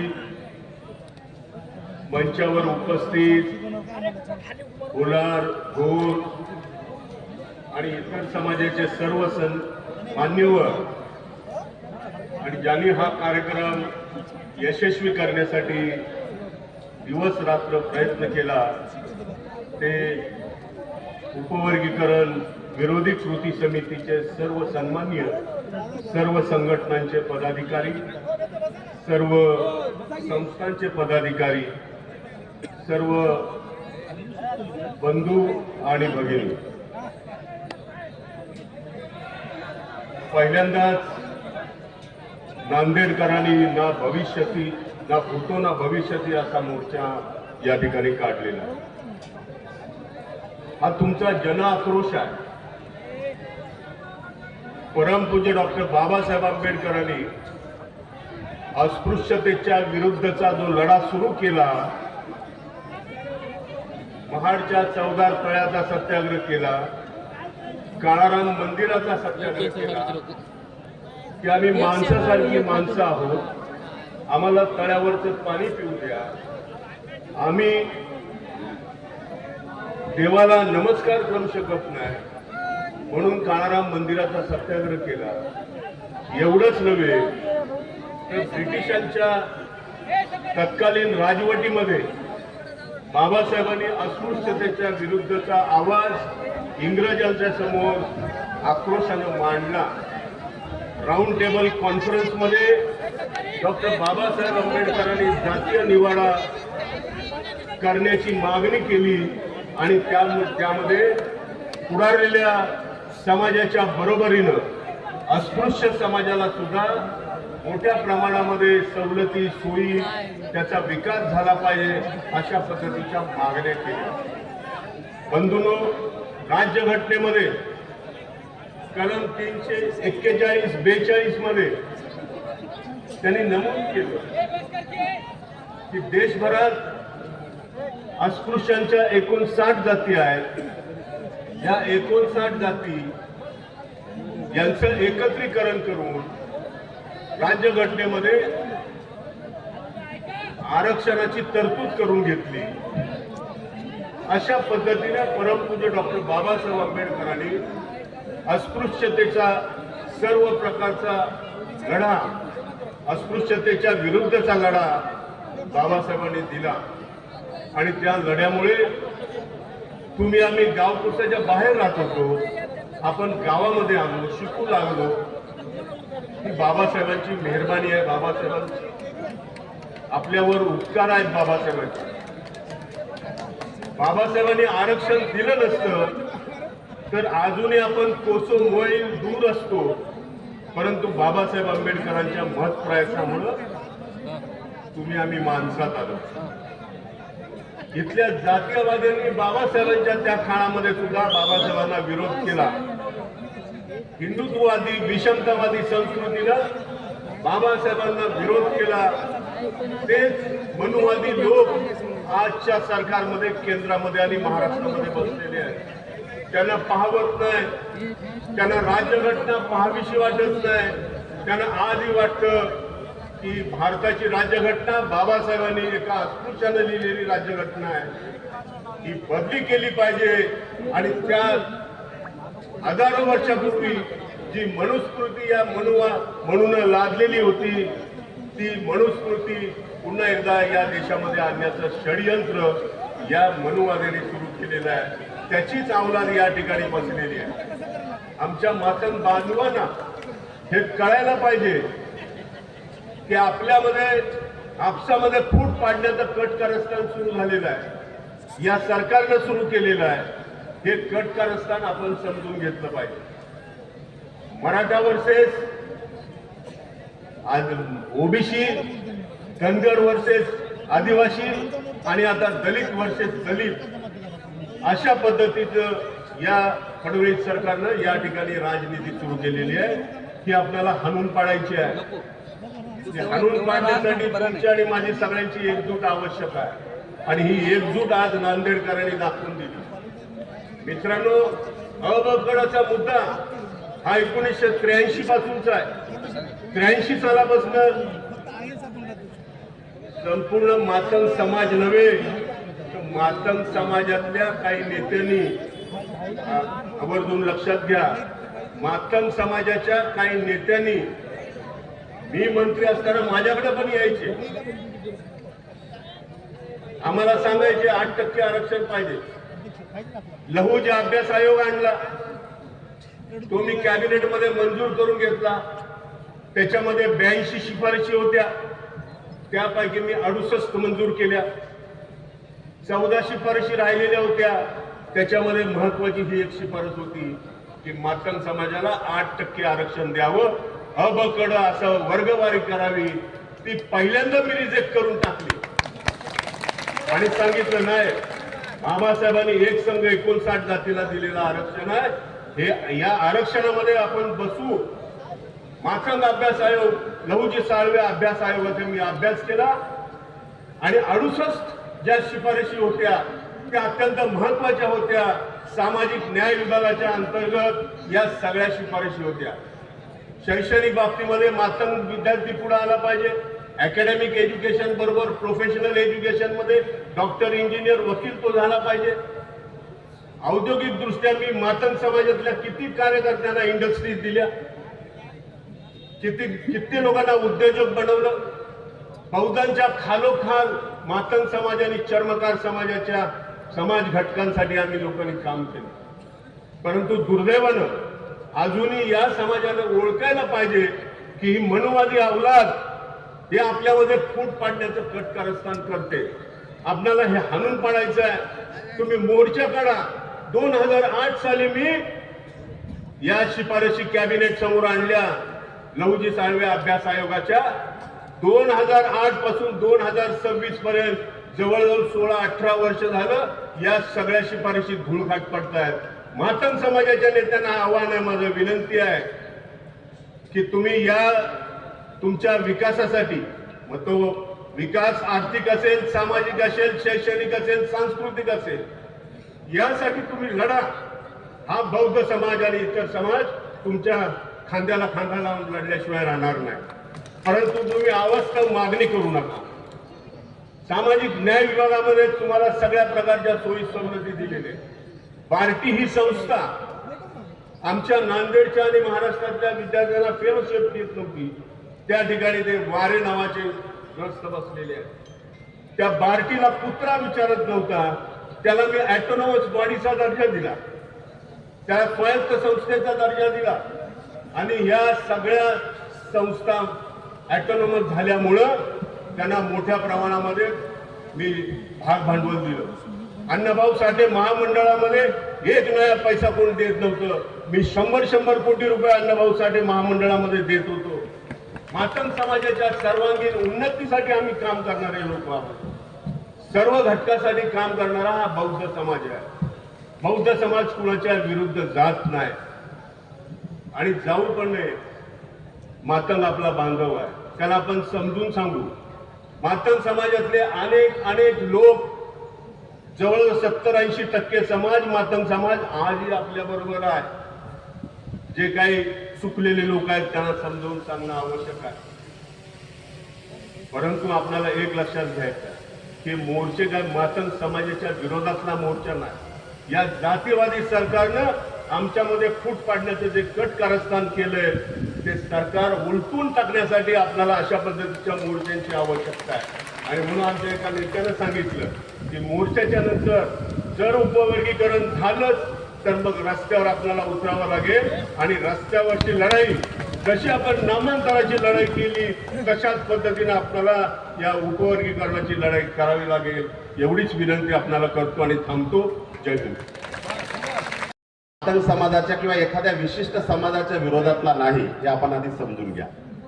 हे जे भांडण लावलेलं आहे, हे जे काही आपल्याला कामाला जे लावलेलं आहे ते म्हणजे विशिष्ट म्हणजे एका सरकारने लावलेलं आहे आणि हे सरकार दलित बहुजनांच्या विरोधातलं सरकार आहे हे या निमित्तानं आपल्याला प्रामुख्यानं दिसून येत आहे.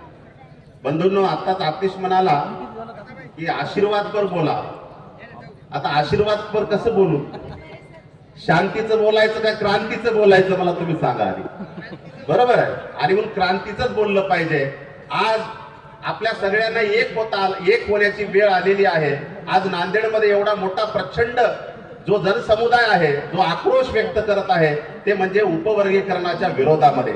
उपवर्गीकरण विरोधी जी काही उपवर्गीकरणाची जी प्रक्रिया महाराष्ट्र सरकारने लावलेली आहे ती जाणीवपूर्वक या समस्त दलित बहुजन समाजाला विभागण्याचं, या दलित समाजाला तोडण्याचं काम या ठिकाणी होत आहे. आपण समजून घ्या.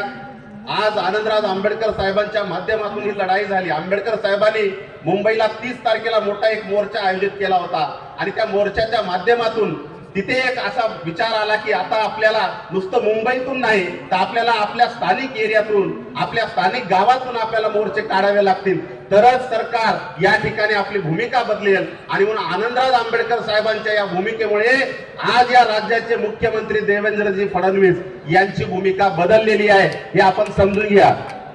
त्यांची भूमिका पूर्णपणे बदललेली आहे. पहिले अगोदर विषयच नव्हता, फक्त सुप्रीम कोर्ट आणि सुप्रीम कोर्टाचा आदेश मला मानायचा आहे. मी या राज्याच्या मुख्यमंत्र्याला जाहीर या नांदेडमधून विचारतो, तुम्ही आतापर्यंत किती सुप्रीम कोर्टाचे आदेश ऐकले ते सांगा आम्हाला. बरोबर आहे. तुम्ही आतापर्यंत किती सुप्रीम कोर्टाचे आदेश ऐकलेत आणि या आदेशासाठी तुम्ही इतके तत्पर आणि इतके उत्सुक आहात? तुम्हाला काय आमचं जे सुखानं नांदणं आहे ते तुम्हाला देखवत नाही का? असा प्रश्न या सभेतून मला तुम्हाला या ठिकाणी जाहीरपणे करायचा आहे. आणि म्हणून या राज्याच्या विकासासाठी, या बहुजनांच्या विकासासाठी, अरे या वर्गीकरणाने कुणाचंच भलं होणार नाही. उलट या समाजासाठी तुम्ही जास्तीचे पैसे तुम्ही आरक्षित करा. या समाजातल्या लोकांना तुम्ही सवलती देण्याचा प्रयत्न करा. या समाजातल्या लोकांना तुम्ही या ठिकाणी कर्ज वाटप करा, तरुणांना शिक्षण देण्याचं काम करा. हे सगळं तुम्ही बंद केलेलं आहे आणि परत या ठिकाणी तुम्ही वर्गीकरण करून या लोकांना विभागण्याचा आणि या विशेषतः म्हणजे बौद्ध समाजाची जी प्रगती आहे, बौद्ध समाज जो आनंदाने आणि स्वाभिमानाने या जगात, या महाराष्ट्रामध्ये, या देशामध्ये नांदतो आहे, त्याची ही प्रगती तुम्हाला खूप असते हे या ठिकाणी प्रामुख्याने आम्हाला जाणवत आहे. आणि म्हणून आनंदराज आंबेडकर साहेब आपल्या सोबत आहेत. देवेंद्रजी फडणवीस साहेब, तुम्हाला आम्ही सांगू इच्छितो, बाबासाहेब आमचे एक आंबेडकर होते, आता पूर्ण देश आंबेडकर म्हणत आहे. ध्यानात ठेवा, आंबेडकर शिवाय या देशाचं संविधान सुद्धा आंबेडकरांनी लिहिलेलं आहे. आणि म्हणून आंबेडकरांच्या या संविधानाच्या ढाच्याला तुम्ही किंवा या संविधानाच्या ढाच्याला मोडून किंवा या नियमांना मोडून तुम्ही काहीच करू शकत नाही. काल केंद्र सरकारने संसदेमध्ये क्रिमिलेअरच्या बाबतीमध्ये पूर्ण त्यांनी म्हणजे सांगितलेले की आरक्षणाच्या बाबतीमध्ये आम्हाला म्हणजे न्यायालयाला सुद्धा कुठला हस्तक्षेप करता येणार नाही, हे काल लोकमतची बातमी आहे. आणि म्हणून आता आपल्याला एकच लढाई म्हणजे आपल्याला ध्यानात ठेवायचंय, ही लढाई संपली नाही. मला या ठिकाणी नांदेडच्या निमित्तानं प्रामुख्याने सांगायचंय, ही लढाई पुन्हा आता उभा राहिलेली आहे. नामांतरासारखा लढा या ठिकाणी आपल्याला भविष्यामध्ये उभा करायचा आहे. आणि म्हणून मी आपल्या सर्वांना म्हणतो, संपली नाही लढाई नामांतराची, संपली नाही लढाई नामांतराची. राग सांभाळून ठेवा राग झालेल्या घरांची, कारण आपल्याला सरकारच्या विरोधामध्ये परत एकदा उभं राहायचं आहे. आणि म्हणून मी आपल्या सर्वांना आनंदराज आंबेडकर साहेबांच्या पाठीमागे राहून परत एकदा मुंबईला साहेब, आपल्याला मुंबई पुन्हा एकदा आपल्याला मोठ्या स्वरूपामध्ये आपल्याला म्हणजे आपल्याला तुडुंब करायची आहे. जोपर्यंत सरकारला जाग आणण्यासाठी आपल्याला मुंबईकडे जावंच लागणार आहे. आणि म्हणून आपण सर्वांनी यासाठी प्रयत्न करा. मी एवढंच बोलतो. आपण सुंदरसा या ठिकाणी मोर्चा आयोजित केला. सर्व आयोजक मंडळीला मी धन्यवाद देतो. एवढंच मिळेल, आपण सर्वांनी घोषणा द्यायच्या. डॉक्टर बाबासाहेब आंबेडकरांचा, डॉक्टर बाबासाहेब आंबेडकरांचा. अजून एक घोषणा मी म्हणेल, होश में आओ होश में आओ, मुख्यमंत्री होश में आओ, अशा पद्धतीची आपण घोषणा द्यायची. होश में आओ होश में आओ, होश में आओ होश में आओ. धन्यवाद. जय भीम, जय भीम, जय जय जय जय जय भीम, जय भीम, जय भीम. तथागत भगवान गौतम बुद्ध, संत रविदास, छत्रपती शिवाजी महाराज आज आपण आरक्षण करतो. परंतु ज्यांनी या देशामध्ये पहिल्यांदा आरक्षण चालू केलं ते आरक्षण जनक छत्रपती शाहू महाराज. आणि आज जी काही सामाजिक क्रांती झाली आहे त्या क्रांतीचे जनक क्रांतीबा ज्योतिबा फुले. आणि आज एवढ्या मोठ्या संख्येने माझ्या माता भगिनी इथे आहेत. एक काळ चूल आणि मूल याच्या पलीकडे कसलंही विश्व नसणाऱ्या या देशातल्या महिलांना पहिल्यांदा मनुवाद्यांचे शिवाशात शेणामातीचे गोळे खात जिने पहिली पुण्यामध्ये शाळा काढली ती क्रांती ज्योती सावित्रीबाई फुले. आणि तुमच्या आणि माझ्या नव्हे तर या देशातल्या प्रत्येक माणसाच्या जीवनाचे उद्धार करते त्या नरेंद्र मोदींना चहा विकता पंतप्रधान बनवणारे आणि एकनाथ शिंदेना रिक्षा चालवता मुख्यमंत्री बनवणारे तथागत आणि बोधिसत्व महामानव या देशाचा खरा म्हणजे एक अत्यंत बुद्धिमान, ज्याला सिम्बॉल ऑफ नॉलेज म्हणून अमेरिकेमध्ये ज्याला म्हटलं जातं ते बोधिसत्व महामानव डॉक्टर बाबासाहेब आंबेडकर यांच्या प्रतिमाना त्रिवार करून आज पहिल्यांदा मी नांदेड खरं म्हणजे नामांतरच्या वेळेला अत्यंत पेटलेला हा जिल्हा आहे आणि त्यामुळेच या जिल्ह्यामध्ये मी आलोय. त्यामुळं नामांतराच्या लढ्यामध्ये जे शहीद झाले त्यांना अभिवादन न करता पुढं बोलणं बरोबर नाही. त्यामुळं आमचे मातंग समाजाचे बंधू ज्यांनी बाबासाहेबांच्या जय भीम नारायण या इकडच्या मनुवाद्यांच्या हाल अपेक्षा सहन करत शहीद झाले ते पोचीरामजी कांबळे, जनार्दन मवाडे, गौतम वाघमारे यांना मी पहिल्यांदा नम्रपणे त्यांना अभिवादन करतो.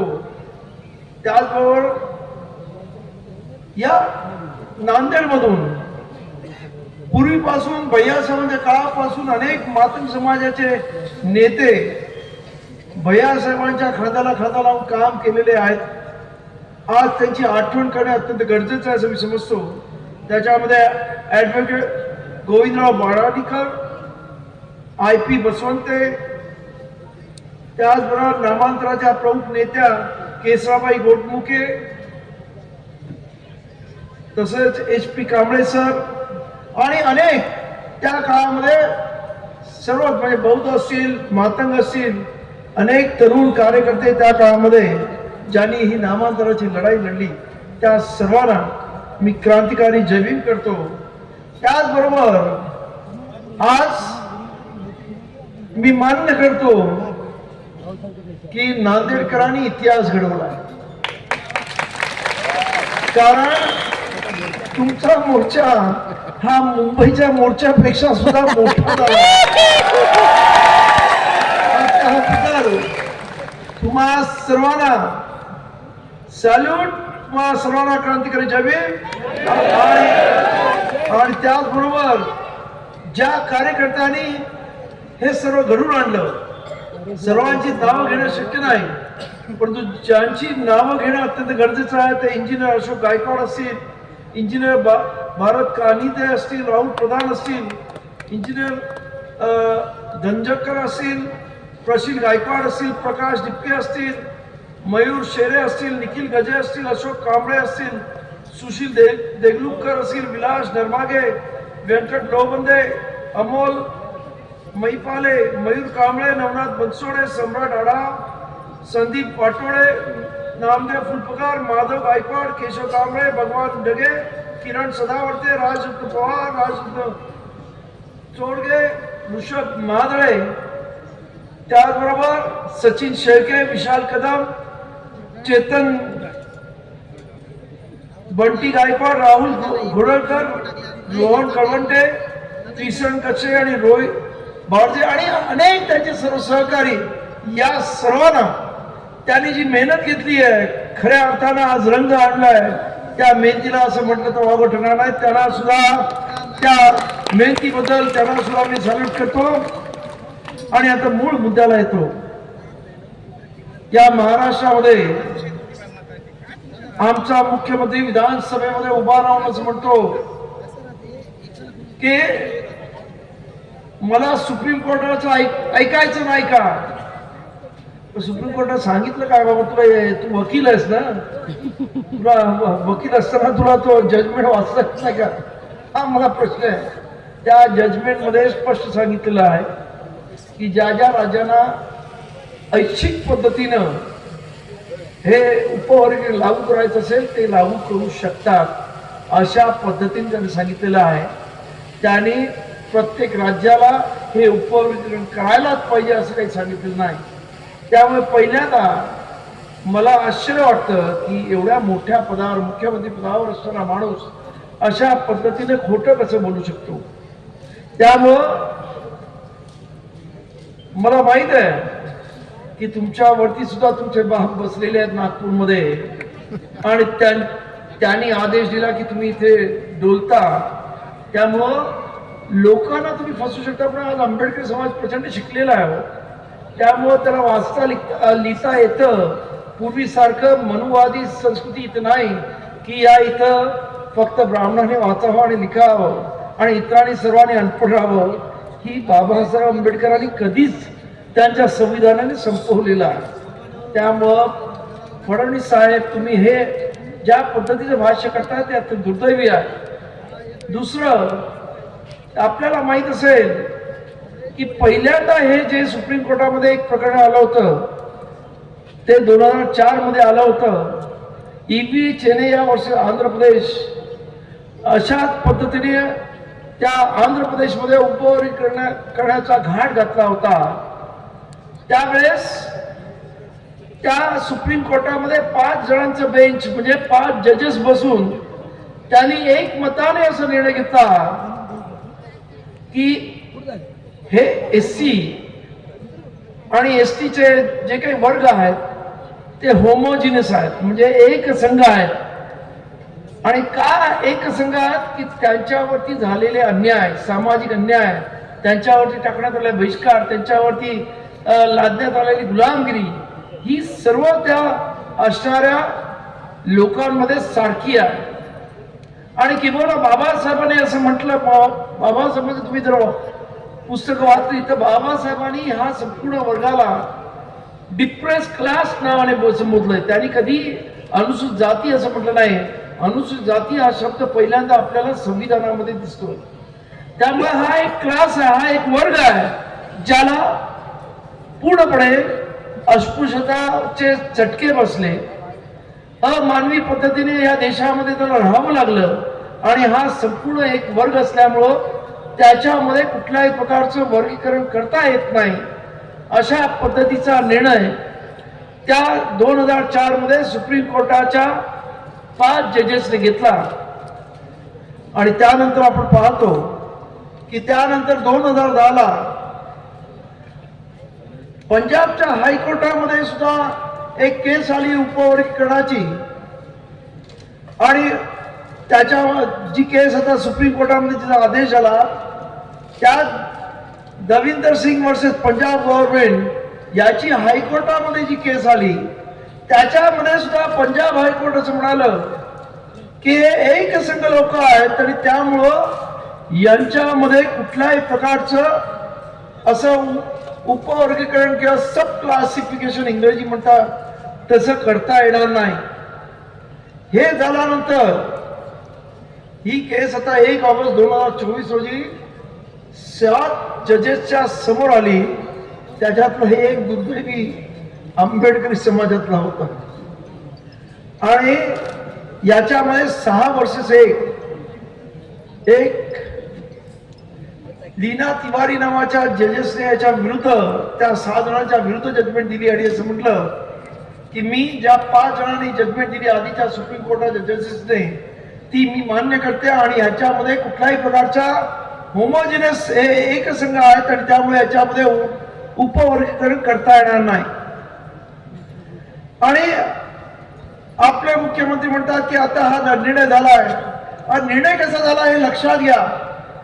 कर्नाटकामध्ये जेव्हा लोकसभेचं इलेक्शन होतं तेव्हा तिथं असणाऱ्या मादिगा समाजाला खुश करण्यासाठी पंतप्रधान नरेंद्र मोदी यांनी त्यांना आश्वासन दिलं की तुमची जी ही मागणी आहे क्लासिफिकेशनची सब क्लासिफिकेशनची ती आम्ही लवकरच मान्य करू.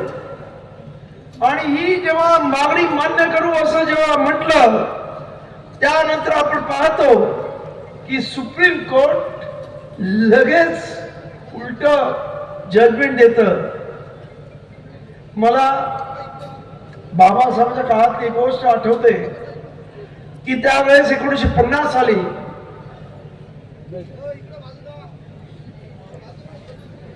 चंपकड नावाच्या वर्सेस मद्रास गव्हर्नमेंट म्हणजे त्या काळामध्ये मद्रास नावाचं एक स्टेट होतं यांची केस झाली सुप्रीम कोर्टामध्ये आली.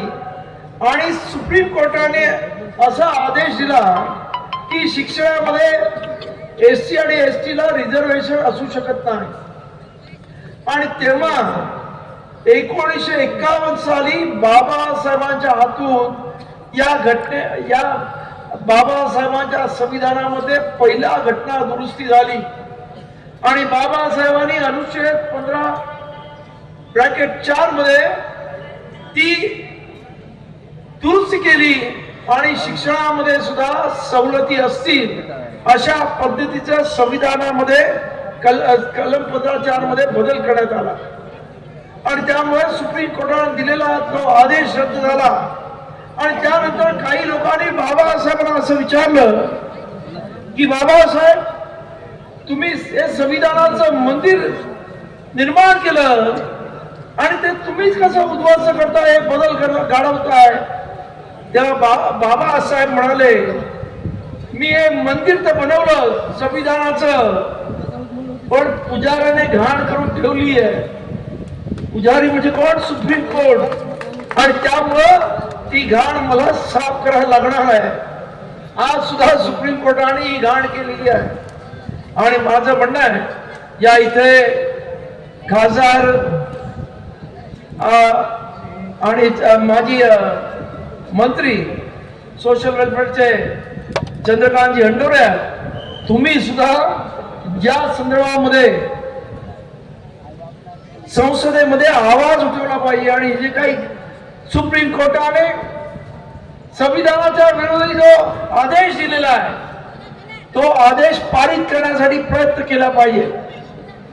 त्याचबरोबर आपल्याला मी सांगू इच्छितो मगाशी या इथे सर्वांच्या वतीनं भैयानंदजी बोलले, भंते भैयानंद त्यांनी जे सांगितलं ते असं होतं की 2 दिवसापूर्वी सुप्रीम कोर्टामध्ये अशीच एक केस झालेली आहे आणि त्याच्यामध्ये केंद्र सरकारने असं स्पष्ट सांगितलंय की SC ST मध्ये क्रीमी लेअर लावता येणार नाही. त्याचबरोबर त्यांनी असं सांगितलंय की SC ST मध्ये कलम 341 आणि 342 मध्ये एखाद्या जातीला ऍड करणं किंवा तिला वगळणं किंवा त्यांच्यामध्ये क्लासिफिकेशन करणं याचा अधिकार फक्त संसदेला आहे. मग हे असं असताना या देवेंद्र फडणवीसला कोणी अधिकार दिला हा महत्वाचा प्रश्न पडतो. त्यामुळं हे जरी किती बोलत असले तरी आज तुम्हाला सर्वांना माहिती आहे देवेंद्र फडणवीसने विधानसभेमध्ये भाष्य केलं होतं की मी 1 ऑगस्टला अण्णाभाऊंच्या जयंतीच्या प्रित्यर्थ मी उपवर्गीकरण करणार आहे. परंतु आपल्या सर्वांच्या रेट्यापुढे जनसंख्येच्या रेट्यापुढे जन आक्रोशापुढे अजूनही त्या पठ्ठ्याने हे केलेलं नाही. आणि मला पूर्ण खात्री आहे की नांदेडचा हा मोर्चा बघितल्यानंतर नक्कीच देवेंद्र फडणवीसच्या उरामध्ये धडकी पडल्याशिवाय राहणार नाही आणि तो महाविद्यालयाशिवाय राहणार नाही उपवर्गीकरण. परंतु म्हणून आपण स्वस्थ बसायचं नाही आहे, कारण कधी काय करतील अत्यंत षडयंत्री आणि घातकी आहेत.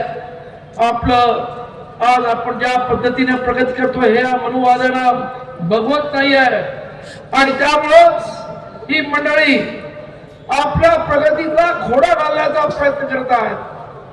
तेव्हा आपण सावध राहिलं पाहिजे. अनुसूचित जातीतल्या प्रत्येक जातीने आपल्या सर्वांनी एक संघ एक दिलाने एकत्र राहिले पाहिजे. आज मला इथे आवडलं की आज संयोजन समितीने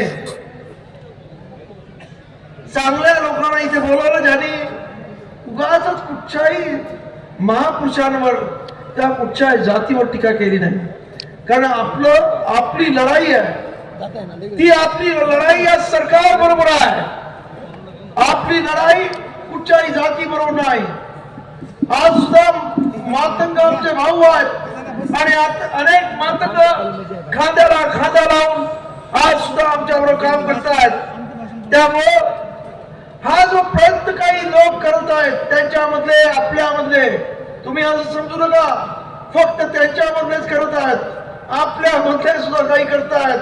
मुद्दामून या इथे असणाऱ्या महापुरुषांना त्यांच्या शिरागाला म्हणजे ते रिॲक्शन देतील. ते एक लक्षात घ्यावं. तुम्हाला मागच्या जालन्याच्या सभेमध्ये मी बघितलं अत्यंत तीव्र पद्धतीने आपल्या लोकांनी रिॲक्शन दिली होती. बाबासाहेबांना त्यांनी शिव्या घातल्या. म्हटलं तुम्ही वेडे आहात का? बाबासाहेबांना आपण सूर्य समजतो आणि सूर्यावर थुंकणाऱ्याची थुंकी कुठे येते? त्याच्या तोंडावर पडते ना. मग कशाला तुम्ही काळजी करताय? आज जग बाबासाहेबांना मानावं लागलं. आज बहुजन नव्हे तर आज दिल्लीमध्ये आपण बघितलं भटा बामणाची पोरं सुद्धा तिथं जय भीम ठोकत होती. त्यामुळे तुम्ही कशाला काळजी करताय? हे आता बाबासाहेबांनी केलेली क्रांती, बाबासाहेब दिलेला विचार आणि बाबासाहेबांनी केलेलं कार्य हे अमर आहे. किती कोणी प्रयत्न केला आणि किती बाबासाहेबांना लांछनास्पद टीका करण्याचा प्रयत्न झाला तरी आता कोणीही बाबासाहेबांच्या कर्तृत्वावर बाबासाहेबांनी केलेल्या कार्याबद्दल कोणी काही म्हटलं तरी जनता आता भारताची ऐकायला तयार नाही. किंवा जगामधले लोक आज तुम्हाला कदाचित माहित असेल की बाबासाहेबांची जयंती तुम्ही नांदेडला करता, त्या सोलापूरला तर मोठ्या पद्धतीने होते. अनेक म्हणजे गावागावात आपल्या जयंत्या होतात, महाराष्ट्रात होतात, देशात होतात. परंतु आज बाबासाहेबांची जयंती 150 देशांमध्ये होते. एवढा आज बाबासाहेब आंबेडकरांचा विचार जगाला वावत आहे. आणि त्यामुळंच आपल्या सर्वांना माझी विनंती आहे, तुम्ही बाबासाहेब आंबेडकरांचे अनुयायी नव्हे तर तुम्ही बाबा म्हणता त्यांना म्हणजे त्यांचे अनुयायी आहात पण त्यांचे पुत्र आहात. बाबासाहेबांचा विचार डोक्यात घ्या. कोणा विरुद्ध बोलू नका. सर्वांना घेऊन जाण्याचा प्रयत्न करा. आजही आमचे हे 90% मातंग बांधव आपल्या बरोबर आहेत. जे 5-10% लोक या काही भडकाऊ लोकांमुळे बिघडले असतील त्यांना सुद्धा समजून सांगा. 1 महिन्यापूर्वी मी तुम्हाला सांगतो की बीड मध्ये एक दळवी नावाचा मातंग समाजाच्या मुलाला त्याच्या मालकाने अत्यंत वाईट पद्धतीने मारलं.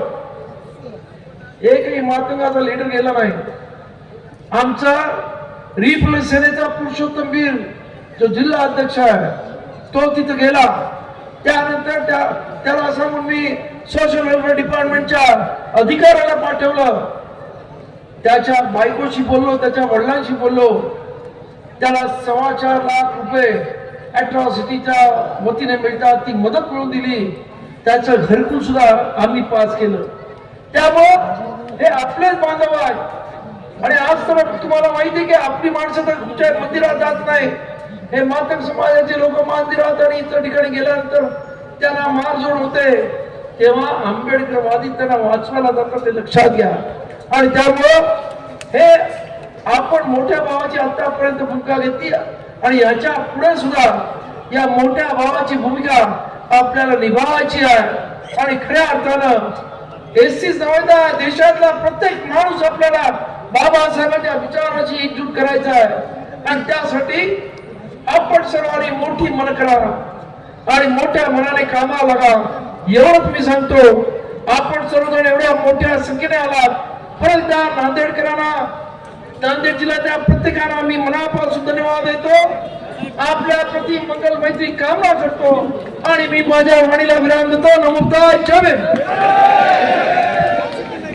साहेब एक फोटो घेऊया सर्व नेत्यांची. सर्वात आधी संविधानाच्या प्रास्ताविकेचं वाचन नामदेव फुलफुकार सर करतील. विनंती आहे की नामदेव फुलफुकार सरांनी संविधानाच्या प्रास्ताविकेचं वाचन. सर्वांना विनंती आहे की आपण रुतबा मेरे भीम को, ये रुतबा मेरे सर को तेरे संविधान से मिला है. ये रुतबा मेरे सर को तेरे संविधान से मिला है. ये सम्मान भी मुझे तेरे संविधान से मिला है. औरों को जो मिला है वो मुकद्दर से मिला है. हमें तो मुकद्दर भी तेरे संविधान से मिला है. हमें तो मुकद्दर भी तेरे संविधान से मिला है. जय भीम. जय जय जय जय जय भीम. सावधान. आम्ही भारताचे लोक, भारताचे एक सार्वभौम समाजवादी धर्मनिरपेक्ष लोकशाही गणराज्य घडवण्याचा व त्याच्या सर्व नागरिकांस सामाजिक, आर्थिक व राजनैतिक न्याय, विचार, अभिव्यक्ती, विश्वास, श्रद्धा व उपासना यांचे स्वातंत्र्य, दर्जाची व संधीची समानता निश्चितपणे प्राप्त करून देण्याचा आणि त्या सर्वांमध्ये व्यक्तीची प्रतिष्ठा व राष्ट्राची एकता आणि एकात्मता यांचे आश्वासन देणारी बंधुता प्रवर्धित करण्याचा संकल्पपूर्वक निर्धार करून आमच्या संविधान सभेत आज दिनांक 26 नोव्हेंबर 1949 रोजी याद्वारे हे संविधान अंगीकृत आणि अधिनियमित करून स्वतः प्रत अर्पण करतात. भारतीय संविधानाचा